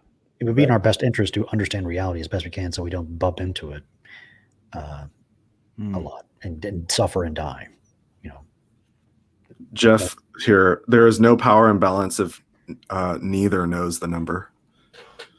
Mm-hmm. Mm-hmm. This is, I mean, it's silly, but it's a. We're starting to get kind of meta, but I love it. This is why this is why I do this. I think it's really fun to me to examine my views about how I form my views. Yeah. Yeah. That anyone could do if they wanted to investigate. Okay. And then they could have the power of the truth. Okay. And I'd love to understand how we could investigate astrology in that way. Mhm. Like we can test the number of Tic Tacs Yeah. by counting. Yeah. What's a good way to investigate astrology about it being the case? I could read your birth chart, but all that would depend on whether or not you would be open to being true and intimate. That's all that it would depend on, because I could tell you all these things and you could still sit there and be like, no, that's not true, because you could have blockages, you could have trauma in your life that prevent you from seeing that version of yourself. What would it mean for You completely ignored him there. Like, I don't know. You're going right into a question here. Yeah. Like maybe like, well, that's interesting, and then hit your question, because it's like he didn't. Like, I don't think he felt heard. Both of you are thinking really fast. Yeah, Both of you guys are really just. There's not a lot of pausing, and yeah, I was too frustrated. And I can see why. I probably would also totally be thinking fast. totally I don't blame you even a little bit. Right. Yeah. Have blockages. So you slowing have down trauma would be helpful. Yeah. in your life that prevent you from seeing that version of yourself. What would it mean for astrology not to be true? How would the world need to be different? Hypothetically. I think people would have to learn to separate emotion from their physical being. From their All right, human so body. I can't tell if that's 11 and 12 or just 11 or just 12. We would have to separate our emotion. Am I legitimately kind of confused how that is being applied? Though to me, it sounds like a combination of both 11 and 12 in this instance. Not sure either. there's a really good question from somebody about if the conversation partner doesn't appear to value truth. It's a pretty, I don't know if it'll fit the screen. If the conversation partner doesn't appear to value truth, is it our place in SE to try to get them to match our values, that truth matters? Is that what's necessary to continue? Is it wrong to force it? So we probably all would say, we probably all rank truth over comfort, the four of us, and maybe most practitioners. But if we encounter somebody who doesn't, is it our place to get them to value truth? Or should we... Go ahead. Sorry. I'm realizing I'm interrupting. It's because I'm excited right now, so I apologize. Then the SE at that point becomes about what truth is, and be open to being wrong about that. What would make you think truth is something else? And then ask your question and make it about that. But to What the is question, truth? are you doing it so that they come around to your point of view and start valuing truth? I want to understand them because maybe they're right. And it could be that like 24 on the survey it is possible that some of my beliefs are not true. And that's how I'm seeing it. So I could be wrong. But what would it mean to be wrong if the truth is something else other than some objective standard of some sort? Reid has a good way of how can someone be wrong about? Reid has a good way of discussing this about comfort and how that works when there's one person, but when there's four, like there's four of us here and there's four people, and then we all have our different truths, you can see very quickly how comfort for one person can easily mean discomfort for the other three people, right? And how that can cause problems. This is why it's almost like, to me, like, you know, the what, why, how, who pyramid thing that you've got going on, Anthony. The bottom is morality, and it's kind of like, I don't know. That's a long discussion. I probably shouldn't dig that up because that's a can of worms. Maybe we'll talk about that on Discord later. But this is off the top of my head, but I'm thinking, like, what if I say I value comfort over truth? And one of the things that makes me comfortable is thinking that truth is objective. And when I encounter people who don't think truth is objective, it makes me uncomfortable. That's number 15, and that happens at the 31-minute mark in this discussion. Okay. Reid, how do you discuss? You've described it before, but do you know what I'm talking about when we've talked about this? Maybe in terms of valuing truth, there's different ways of doing that. It's like epistemic rationality versus instrumental rationality. Like valuing that you have valid and sound ways to come to justify your beliefs, and then instrumental rationality, figuring out whatever your goal is, the best way of coming to that goal through instrumental rationality. And both of these things require truth, because there's better and worse ways of getting to goals. And if he has a goal about wanting to understand people, why would he use this model of astrology to do that for him? Like, we all have these, like, anyway. If we steel man that, if he thinks truth is subjective and anything a person wants it to be, then why do you even need the chart? The chart's just a middleman. Everything's right, because that's true. That's a good question. Why? It's so perplexing. Why isn't he just simply asking a person what their attributes are? People are unknown phenomenon naturally. So one way to do it is to have astrology to make sense of it for you, without having to talk to the person, right? Yeah. And then you get this illusion of being able to make sense of things. Yeah, which is a way to meet that need for attribution. Yeah. Anyway, any other comments, questions? Almost there. About 80% there. All right, keep going. Their physical being from their human body. I think people have to learn to separate what you're feeling on the inside versus your physical body. How does that relate to astrology being true or not?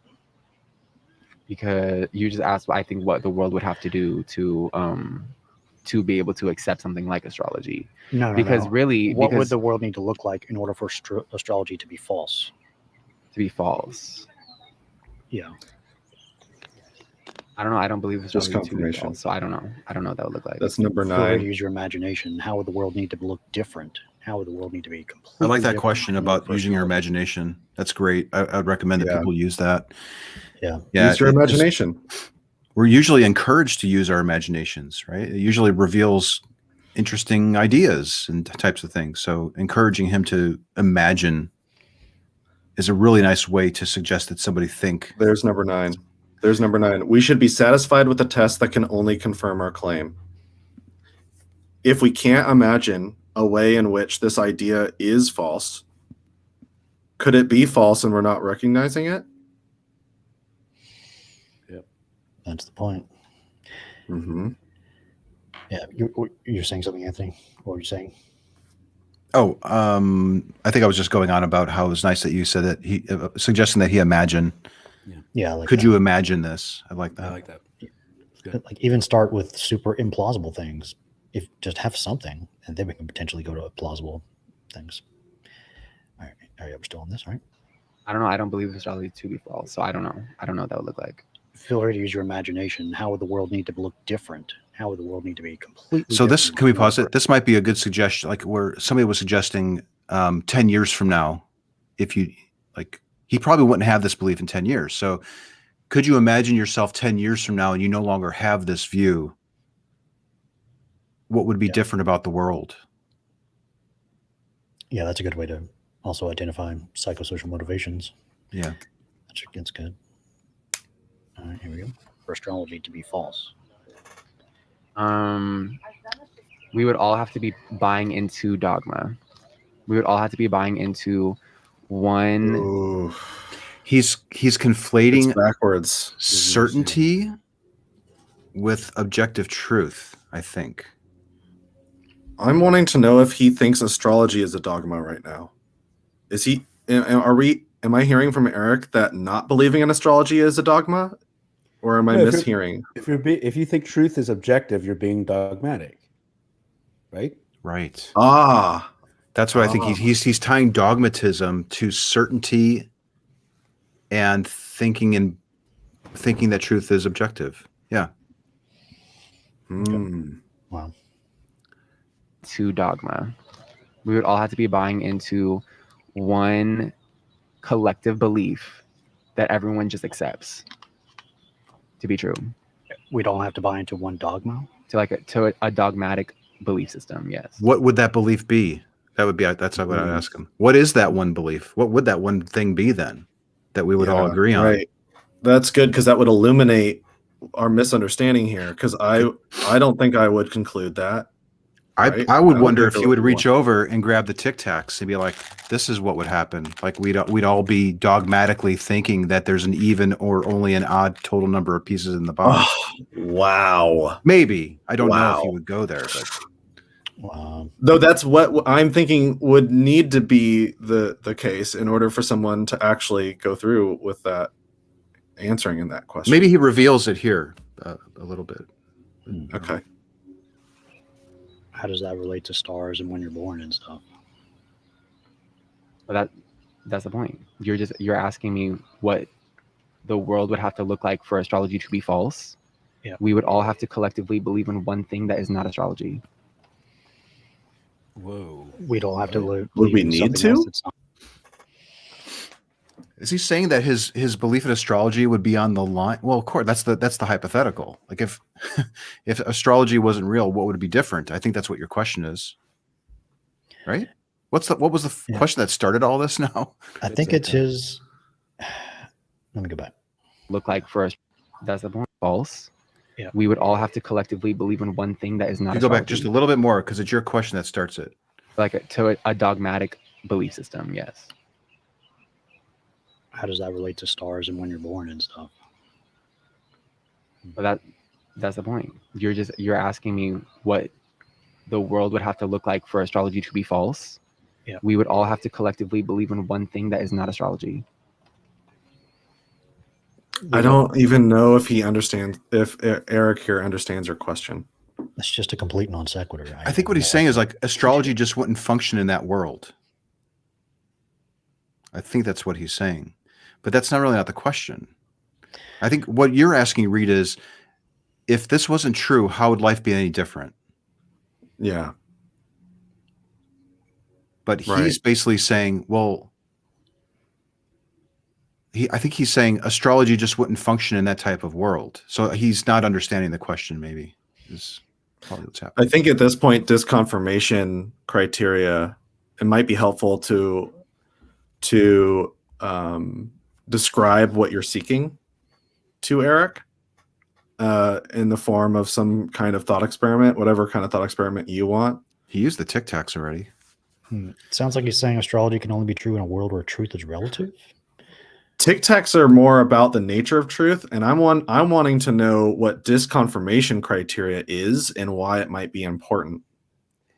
Astrology can only be true. Maybe that's or it. Truth is I think that's it. Well, And like, he's this will calling fall that. when I let go. He's calling a world where truth is objective. In order for yeah. truth to be objective, everyone has to agree that it's objective, because he's viewing it through subjective terms. He's conflating objective truth with dogma. Right. Oh, yeah. That's Yes, probably what's yes. going on. Yeah. Okay. Interesting. Okay, well, we figured it out. All right, good. Thanks, comments. Diamond. We'll have to believe in something else that's not astrology. Yes. So we would all have to believe in one way of knowing. Could we just be believing astrology is false, but be mistaken, and actually it is true? What would make it reasonable to think that astrology is false if we've found that thing? I see what you're saying. Good. Excellent. I honestly don't think there is anything. I really don't think that there is anything that could disprove the knowledge that astrology That's number 9. because Again. But I we wonder should be satisfied with the test that can only confirm our claim. Hmm. There's no way I can even imagine it being any other way. I wonder how close this idea of, well, there's no way that it can't be shown to be false is code for I can't imagine living without this belief. Yeah, that's how he interprets it. I just can't help but think to go psychological there, that The world would make sense. I don't want to see this thing proven false. What are you talking about? I get too much value from it. Why are we That's even why I talking asked the about box of truth question. Yeah. Because if somebody doesn't even want to entertain the idea that it might be false, well, then what's the thing that's causing someone to not even want to look into the box to know what the truth is? Yeah. Does it not matter? That's one of the many. There's a lot of reasons why I do that. So this goes back to that question about, do we want people to switch over to our view of valuing objective truth? And if our goal is to have profound, impactful, respectful discussions that help people think on their views, there's a limitation to how far you can go with that if you stop there. I think that you can SE that. You can. You can. Yeah, you can, but you can SE the nature you of have truth to. itself. You have to. You can't go. Yeah. You really can't go much further until you SE that. Just be open to the idea that the truth is some other thing, and then ask calibrated questions to explore that idea, because it could maybe that's true. I could be wrong. That's the point. That's, to me, like, What if you a asked big your part of what SE is IL all about. What if you asked your IL to pretend that truth is objective? Let's just pretend. And I love that. And Yeah. I think I heard Dali say that, or somebody used that recently. I was like, oh, that's really good. Yeah. Maybe it was you, Nate. I think I maybe heard you say that. Well, I'm the one that my question is, if the truth isn't objective, is that objectively true? That's my question. Yeah, like, how does that work? Help me understand. And I'm honestly just bewildered. I'm confused. And I recognize that when I try to think about it the way that some people think about it in relativistic terms. I'm wondering if they think they're relativistic terms. Are they thinking it in objective terms in their brain? How is that happening? Yeah. Is it true for all of us that truth is one many things? Which goes to your reality question. Are we That's sharing number the same 2. reality? We all share the same reality and only interpret it differently. Are we in different realities? And if we are in different realities, are you talking to yourself right now, or are you talking to another person? Yeah. These are the questions that I have for people who are thinking in relativistic terms. Now, again, 24, I could be wrong. I'm still trying to keep an open mind to the idea that truth is something else, though I need help understanding what that is. Ooh, and the burden of understanding is here. Would it be irresponsible to not try to steer someone towards objective truth? Do we have an ethical obligation of sorts to help people see truth as objective? Well, that's number 18 on the This survey. is a personal question that each person has to Do you guys want to write down Or yes or this. no to the answer to that question and reveal our answers? Well, Or no? Do you not care? Like I think I'm gladly give mine.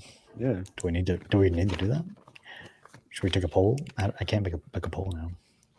I do want to or keep cruising through this video though, because there's so much it's really more not to be important said what we about it. think, and we don't want to skew anybody probably either. Yeah. That's So, exactly. yeah. I'd rather ask the questions. Mhm. Anyway, all right, here we go. Yep.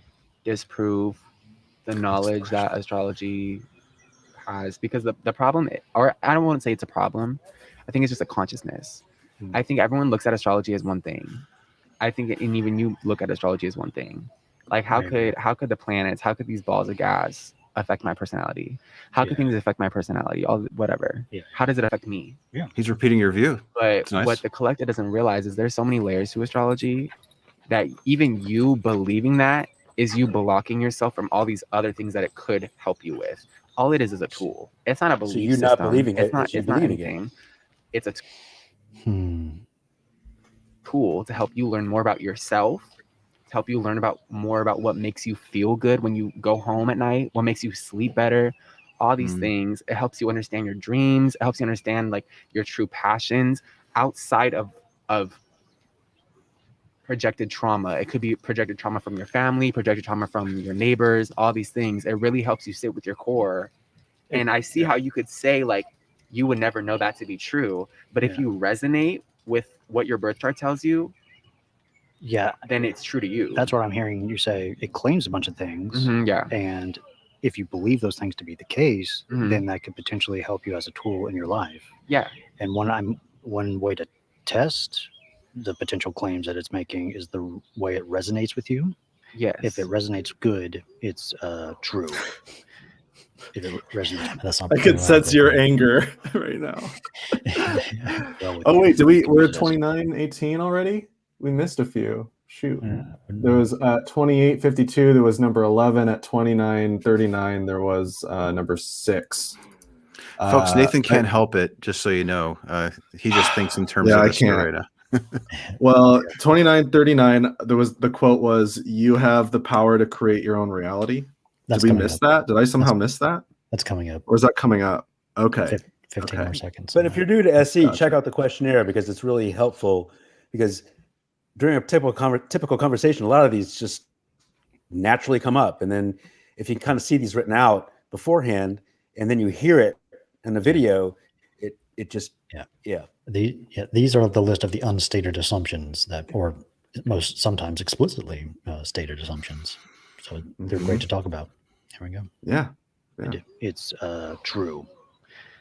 If it resonates well with you, then you can use it as a tool to do stuff in your life. No, I would say yeah. Is whatever resonates with you a good way to tell if something is the case? I or think not? discernment is really important. What do you mean? Discernment is being able to tell that's not for me. This is What do you for me. mean? It's just What?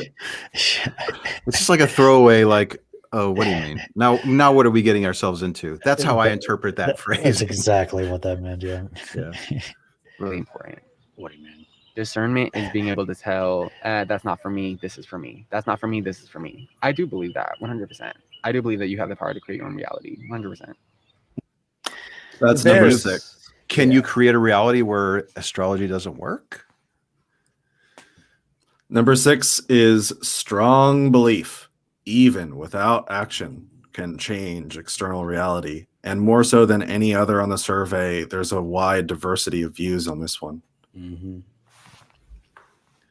I put agree on that one once. Last night I was doing the survey with somebody, and then they put the opposite, and I had a hard time explaining why I agreed to that. It's like an ink blot test. So like it's weird because I see the survey as kind of like an ink blot test.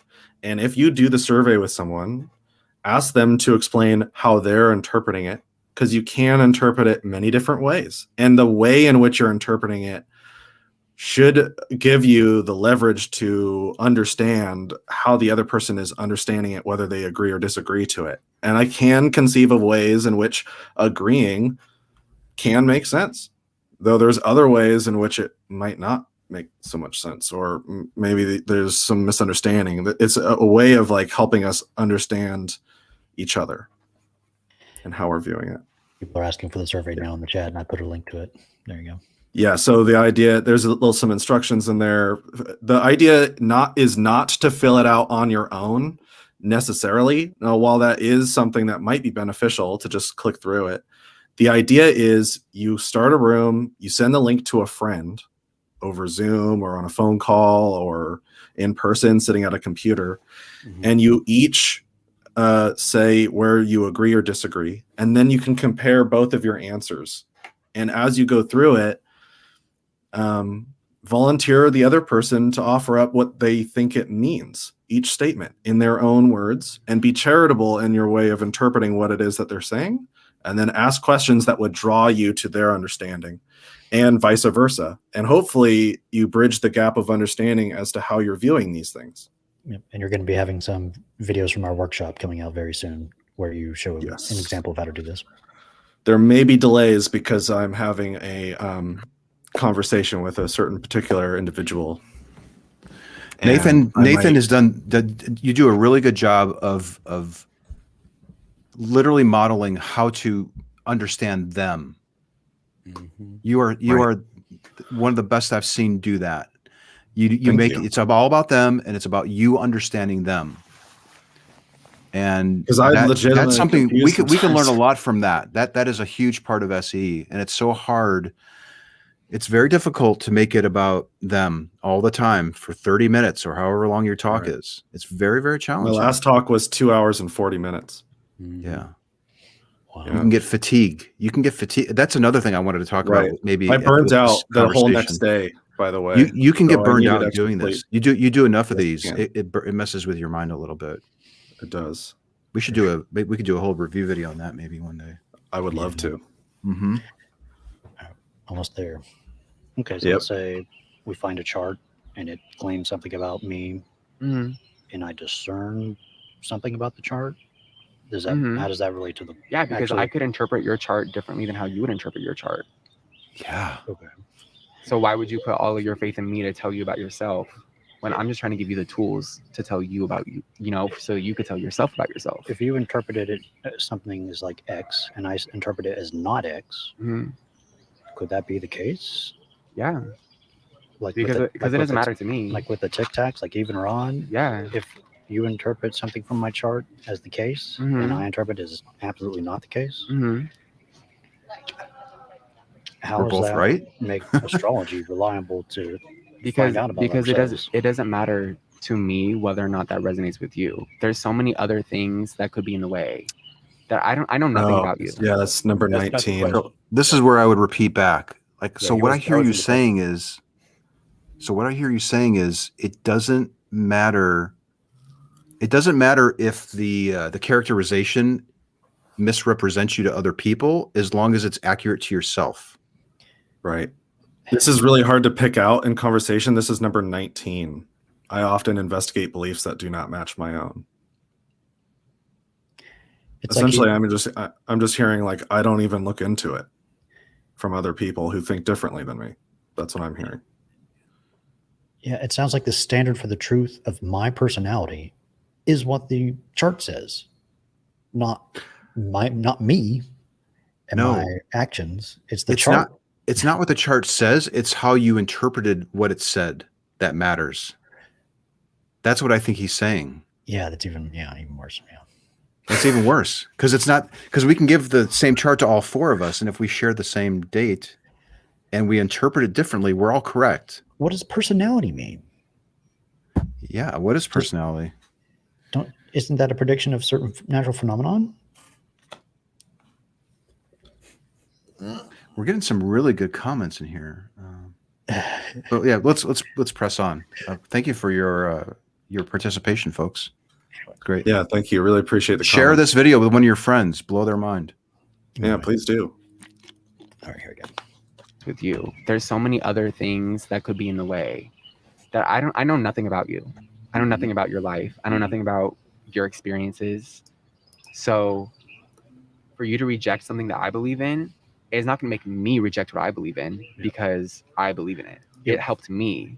You know what I'm saying? Just because you merely attribute that it helped you to it being to astrology, does that make it true? And should we believe things because they should we believe things because they bring us peace? I think what is it hurting?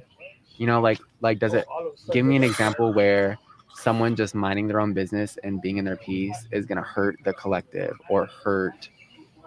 I want to have accurate information about people's personalities. Why do you need to have accurate information about? So what's the timestamp right now? Okay, this was a real was a very tense situation here. You want to rewind? This is number 15. 3122 right now. 15. 15. It is okay to accept something as true because it is comforting. Yep. If it cares about harm, I want to have accurate information about people's personalities so I can have better relationships. If I don't, if I'd have some random astrology model for someone's personality, I could assume them to be a certain way, act accordingly, and harm them. Right? I like your question. It's making it about peace and harm. My question for this one is always, for number 15 on the survey, is always a 2-step outsider test. Imagine someone else uses comfort to conclude the opposite thing on this position, or any position, really. Doesn't really matter what the position is. They're using comfort to conclude something. Can that lead to disputes, political or otherwise, between you and I? And you can switch out. How would we resolve peace here? How in the world would we resolve those disputes if the other person is using what makes them comfortable and not on what's true? If there is a dispute, is there any way to resolve the dispute? If the truth isn't the thing that we can point to kind of speak to resolve our dispute, if the comfort is more important than the truth, then what do we do when we're stuck in a dispute? And that's what I want to know. I'm confused about that. I don't know how we would do that.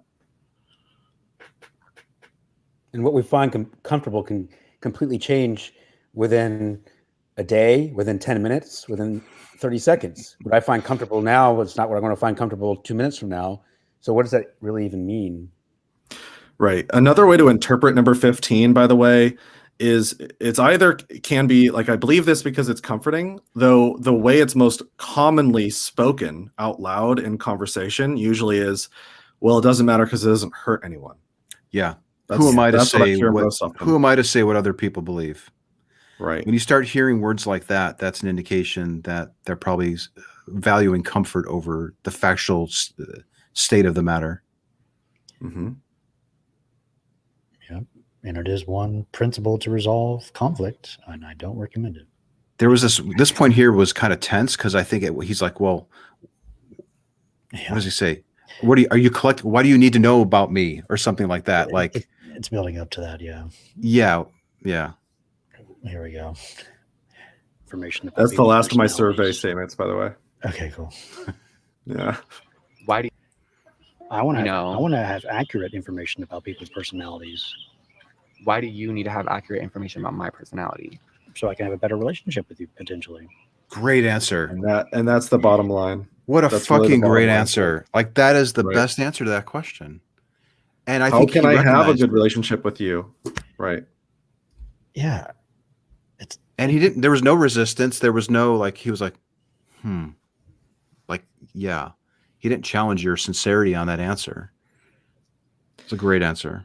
That was a really good answer. And really, this is that answer is the reason I get riled up over this particular belief. That's the whole point of our beef with astrology. Right. It's important to have good relationships with people. And if something gets in the way of that, it's so frustrating. Anyway. Yeah. And it can appear as that is not getting in the way. If two people believe in astrology and they think that their signs are in alignment, then it doesn't appear to them within that dynamic to be a dispute or a thing of dispute. And that's what can oftentimes propel that idea even further. or Think of all make the- someone more confident in it. I wonder about all the missed opportunities for relationships because people assumed things about other people because of what was said in this chart. Yeah. Mm-hmm. All right, here's the big thing. Yeah, here we go. Why do you need to have accurate information about my personality? So I can have a better relationship with you potentially. Okay, so if I have no reason. So to if think I read your birth chart, birth charts are accurate. Okay, so if I read your birth chart and it does resonate, Messaging. you It's a bit could of a still message, say yeah. it's not true, even if it resonated, because it's still helping me understand you better. So if you want to not, How does you know what it, I'm saying? Like, how does it relate to me, my personality at all? How does it know anything about me? The chart can go fuck itself. the chart can go fuck itself, but Why did he agree with you? Is he just is he so I wonder think he if- liked that attitude. I think he liked Reid's attitude. It's like he was like he like saw himself in Reid there. Like, Wow. you know, Sassy. that chart can go fuck itself. And he was like, yeah, I like that. That kind of resonates with me in a weird way, even though it's in the opposite direction of this But you view. shouldn't be- Or you maybe shouldn't it's be just like he agreeing- didn't know what to say. But you shouldn't agree with people because you happen to like how they delivered a statement. You know, I really Well, yeah, it's just a human thing to do, especially if know it's that that's what's awkward or happening. weird or you're not sure what to do with it. But up to this And point, he's been defending the chart the whole time, and not until now does he say, "Yeah, the chart can go fuck itself." What just happened there? I think what happened there. Well, go ahead, Reid. I remember thinking, "Don't say that," but then I said it. Well, Reid showed his cards at that moment. Yeah, Yeah, but I couldn't, yeah. I couldn't resist. He threw his cards There's on a the certain table. breaking point. Mhm. Oh man, because I was thinking that for maybe a few seconds, but even before I said it, like this whole time, I'm thinking I should to say that, but then it just anyway. He flipped so quickly on this. It made me wonder if there's a personality trait that is so compliant that they set themselves up for problems and failure down the road. So this is a solution to understanding other people. Oh man. Maybe I missed the comment. What did it say? it's just typical Taurus attitude. So stubborn. That's funny. Like a bull. Anyway, the chart can go fuck itself. the chart can go fuck itself, but I'm not gonna do it. Like, I'm not gonna fuck that chart. Like, you know, like the Why chart should is sacred you to me, believe like, anything about me from the chart? because it's based off of your exact location when you were born. It's based off of your parents. It's based off of your family lineage. All that plays a role. Is that true? Yeah. Sassy. But see, you guys have different ideas of what true means. So any question about is it true? Yeah. Doesn't land. It's not landing the way that you might think that it is. Because in his view, it's like, yeah, because I think that it is. It's So true because I think that it is. Why do you keep asking me that's true? I think that it is. Yeah. He's not seeing truth as something testable and discernible from an opinion. I'm wondering maybe if in real life conversations, I want to do street epistemology the way that you're doing it, Reid, where I just grab any kind of claim, though first someone fills out the survey in whatever way they think. And that way I can look at it before the talk and know where they stand on certain things.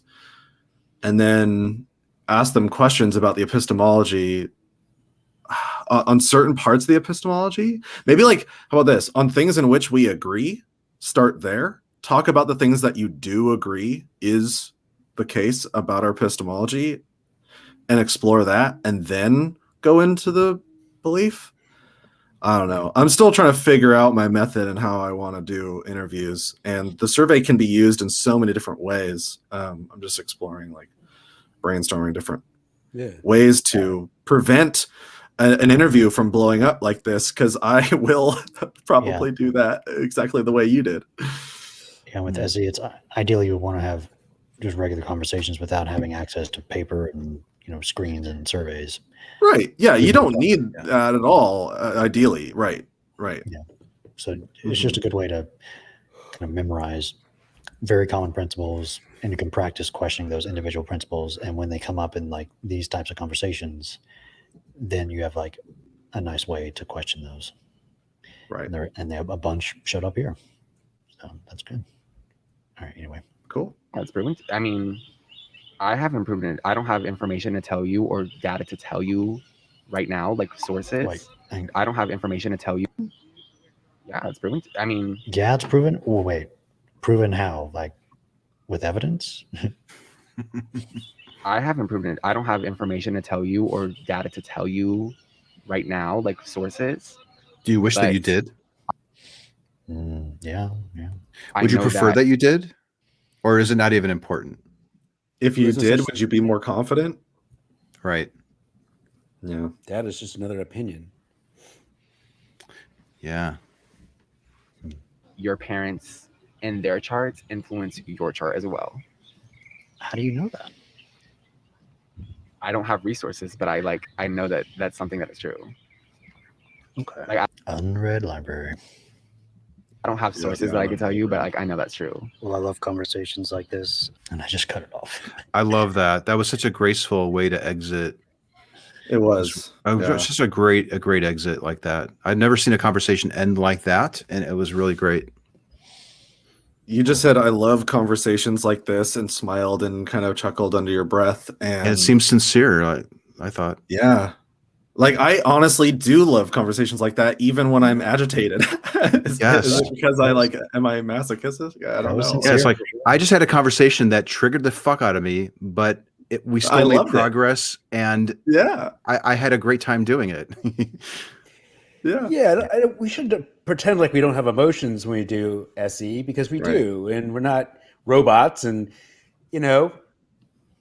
there's situations where a little bit of anxiety can go a long way into creating change, and anxiety can be the sign of somebody's thinking about something and it's not settling well with something, and so so maybe Reid is becoming more into astrology as we speak. Like, right? Maybe. Damn Taurus. Maybe. Should we leave it there, or I'll just wrap up pretty much? Maybe go to my decompression section. That's fine. I really like the decompression with Dali. I'd love to see more breakdown minutes at the end of your videos, Reid. I think that'd be good. Yeah, I need to. Yeah, I need to do that more. Teach people what you've learned here. Yeah, exactly. Right. And since we're live streaming, it's probably good to do that. Yeah. All right. What's Dali doing back there? He was listening in, right? I think so. Yeah. Yeah. Astrology triggers the fuck out of me. That's so interesting. For both of you guys. Yes, you did. What are you doing with your fingers? What do you mean? Is it a calming technique or something, or what do you? Astrology triggers the fuck out of me. What is that? This? I don't know what that is. Why did you do that? Well, have you ever been explaining something like this before? Maybe I am putting pressure on my fingers, and that is a way to relieve pressure a little bit. It's like I'm pulling down my finger with my thumb. Does it work? I don't know. We got an action. We might have a belief behind it. We can possibly explore it. Yes, you did. Oh my God. My fingers are like shaking. Wow. Really? Zen. Why did it upset you so much? Look, was it the astrology? What? What triggered you so much? I don't understand what triggered you so much. Still, yes, it's a wild belief that has horrible implications when you spend any time thinking about it. But why? He just thinks he knows stuff about me, which he has no reason to believe about me. Right, and you're about to explain that. You're about to explain your belief, which, just for the record, I share in a moment here. And now look at me. I'm like putting my little magnets in order because I'm trying to get things in order. You're lining up your trucks, your toy trains and stuff, and you're calming down, right? You got a little timeout. Oh my God, this is awesome. Oh man, I fell there. I was only able to hear about 80% of that. I got super triggered at the end. Yeah. Oh, cool. I totally want to watch that then. Yeah. I told the Dolly's what attitude did I is so say? good. I said the chart can go fuck itself. Oh shit! Oh my god. Oh shit! You guys. So I need to decide whether I've only ever seen you triggered in a way that I remembered one other time. And that was when the stream went down when Mark was there in Palm Springs. I got super triggered because I had to go charge the car, and I was hoping to like listen to his great conversations in the meantime. But then as I'm driving, I find the supercharger and the stream goes down and I'm stuck there. And I can't fix it, and no one's talking to me. Yeah. So I got flustered. It's fun. So even Reid gets a little flustered at time, folks. So there's hope for you. There's hope for all of us. What else does Dolly say here? Yeah. And I'll have to decide when I review this video whether the other time or this one was bigger for me. Okay. Yeah. He's interested in what triggered Reid. Yeah. Your 10 is like other people's 3. Yeah. And I You're good. didn't tell him to go fuck himself. I said the chart. I didn't say that. That was just your internal thing. Well, no, I said the chart. And even internally, I didn't think he should go fuck himself. No. Sure. Right. Go fuck himself. Fuck itself. Yeah. Right. So he, Yeah, and he just the he just issue got- is that he was presuming he knew everything about you when he didn't, and that upset Reid. That's the trigger. Am I right? I'm just trying to understand. Okay, It's prejudice. Yeah, that's it's what a type of prejudice. I'm so It tempted is a to type explore of this with prejudice. Reid. Anyway, I mean, you can explore with me. I'd be happy to try to explain it, because if I'm wrong about it, I like to discover. Though I share that belief, I would even argue even more strongly than Reid does, and it's to my own detriment. It does bother me sometimes. I explain but but assume you also talk to yourself and say, this person likely does not know anything about me. Right. He's claiming he does, but Yeah. So what's without upsetting evidence. you? What's Well, upsetting that's you? the problem. That he's wrong, that he's mistaken, or that he thinks he's right on this fundamental thing about you? It's just It's the confidence. Yeah. The confidence It's that the I know confidence. something about another person without interacting with them. Since he does it to me, he likely does it to other people, basically everyone in his life. Yeah. And this is a very common belief, and it's just tragic. It's a tragic human travesty that people are like this. Right. You're about to But you're explain the you're real not reason feeling- here in a You're not second. feeling pity for him. You're upset at him. I mean, if you felt tragic, then you'd pity him, right? I do pity him. Right. And I pity the Just- view. The view. I- I pity the fool. I pity the view. I do. I explain more here. Hang But on. it's you the wouldn't- view. Hold on. You wouldn't It's get the view triggered that by I somebody pity. who you The pity. person just holds the view, right? It's a pitiful view to hold, if you ask me. Eric, he's independent from the person.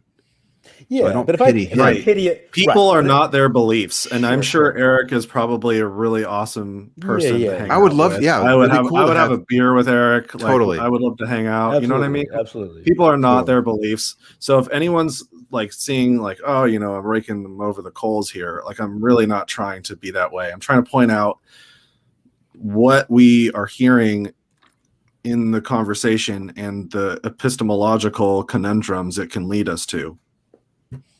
And it matters, it seems. Yeah. At least that's my belief. I explain more about it here. Yeah. Right. Okay. Yeah, and he just kept attributing personality things to me from the chart. Uh-huh. And it doesn't matter if I agree with them or not. It's a type of prejudice. It is. It's Totally. it's like star bigotry. Yep. Star bigotry. I hear you. I love that term. Star bigotry. What a great setup you have out there too. Thank you. Yeah, I'm gonna be in. I'm gonna be in Oregon this weekend. Are we meeting up, Nathan? I believe so. Yeah. Yeah. Okay. I'll be I fly out there driving. I think tomorrow. I'll find a way. You won't be far from me, so we'll meet up. Okay, good. I will bring Yeah. some Tic Tacs. Yeah, I need some of those boxes with their special stickers on them. Yeah. Great Yeah. talk, man. That way I can hand them I out like and it. give people the power of the truth. Thank you. Yeah, I like to nice. talk quite a bit. Yeah, it was really good. That was really honestly one of my favorite videos, even though it's not like the best example of an effective SE like bridging of Breakthrough. understanding between two people, which is really like what SE to me is about. It's like trying to like see eye to eye, or like trying to resolve our disputes, or trying to like hear each other out and give each other a chance, give each other a shot. It's about it, like it's about so many different ways of resolving our conflicts. And this was a bit more confrontational than normal, though it's still one of my favorite talks, just because there's so many, it's rich with examples of the reasons why epistemology is important. And so I have a playlist on my channel called Nathan's Favorite SE Talks, and this made it to the list. So if you want to check out the other ones that I think are good, you should go ahead and check it out. Nathan's got a list. I do. I watch I watch all the videos. I have a question for you, Reid. Sure. Let's say you get another person that sits down and they want to talk about astrology. What would you do different? Well, I'd probably talk more about relative truth and objective truth if they bring that up, and stick more to what the belief does for them, and not give them my birthday. Just say, do you mind if I hold that to the end or something? Or is it even relevant? Do you need to know my birthday in order for this conversation? Can you to figure flow? out my sign by asking me a series of You don't questions? want to be difficult, though. You don't want to be an obstacle to their progress of the exploration, right? You want to be a fine partner. line. So you might want to offer it. Do you really need to know it, or would you be okay if I wrote it down on this piece of paper and maybe we revealed it later? It You could make be them a blind apart. study. Make them a If I part of didn't it. tell you my sign, what would that say about me? Huh. Mm-hmm. Yeah. Huh. Is the mere act of me resisting to giving you the sign giving you an impression of what my sign is? Ooh. But yeah, that's probably good. But you have to you wouldn't want them to see it as a trap, right? Like, yeah, you don't want to present it as an obstacle, but a way to get to understanding. Well, I like to just say I'd rather not. And maybe so just so you know, like I need to eat lunch. So I'm a little lightheaded right now at the moment because I need to eat. Though when people ask me my sign, I ask them why they want to know. And if they can explain it to me, then maybe I'd be able to understand the reasons why they think the sign is helpful to them. And if I can use the reasons why they think it's helpful, I can question those reasons. Can I give you my and then I type? can ask disconfirmation criteria for the reasons why they want to know my sign. If the sign wasn't true, would it really be helping you get to know me? If it was in fact false, could it be an obstacle to get to know me? These are the kinds of questions that I want answers to. I pulled up my Big Five first personality test percentiles. This is something I trust more than astrology to learn more about myself. Sure. And for agreeableness, I'm in the 6th percentile. And they say people Out of low 100? people low in agreeableness are not so nice. They are stubborn, dominant, harsh, skeptical, competitive, and in the extreme, even predatory. So interesting. Wow. I wonder what Mark thinks about that, because I'm skeptical about personality tests overall to a large degree. And when I was a psych major before I switched to political science, and it was like 6 classes away. And I remember one of the classes saying like, personality is something we're still trying to figure out how to pinpoint it. And really and correct me if I'm wrong, Mark, though I think the highest standard of personality tests in modern psychology today is self-assessed scales between 1 and 7, like 1 and 7 or 1 and whatever. And is that right? Well, psychologists usually use like something called the MMPI, which is like an objective measure. But there's a lot of, put it this way, it can be interpreted very differently, and there are definitely personality measures that are not robust, like the Myers-Briggs and things like that. But people use them as if they are. So, Orderliness, So, like, 98th percentile for me. So like even what we consider to be science in this matter is That's still accurate. up for debate, it sounds like, by and large. psychology is going through a rough time right now with the replication crisis. And it deserves it. Mm-hmm. Yeah. It fucking deserves it. What? Have Well, you it's folks hard. done? It's difficult. Trying to figure out the human brain. Try to What figure is out doing a study consciousness? on SE. Let's talk about a study on street epistemology. How the hell are we supposed to do that if there's a replication error going a crisis in academia, perhaps? How are we supposed to study this thing? Yeah. Okay. Reproducibility. Cool. All right, Well, thanks. that was just. I'm exhausted now. Like I really am. I feel like I need to eat some food and take a nap after this one. But boy, I have to release a great video. work, Reid. Oh, you I got a video dropping. You're releasing a video today? Yeah. Well, I was Oh, going to do it nice. beforehand, but I wanted to watch it one more time just to make sure everything's Nope. cool before I release it. So yeah, maybe the I'm next gonna be hour. really exhausted because I'm gonna Oh, have to sweet. watch that too. Lots of Thanks, SE content guys. for people today. Yeah. Good to see you, Mark. Thank you, man. Yeah, see you guys. Thanks, everybody, for I always watching. enjoy this, truly. Thanks for having us on your channel, Reid. Thank Yeah, you. thanks, Reid. Hope to Yeah, do this thanks, again soon. We do more of these review videos on the Street Epistemology YouTube channel. So if you like this and you want more, head over to Street Epistemology YouTube. Oh yeah. Yep. Cool. All right. Thanks, everyone. Ciao. Bye. See ya.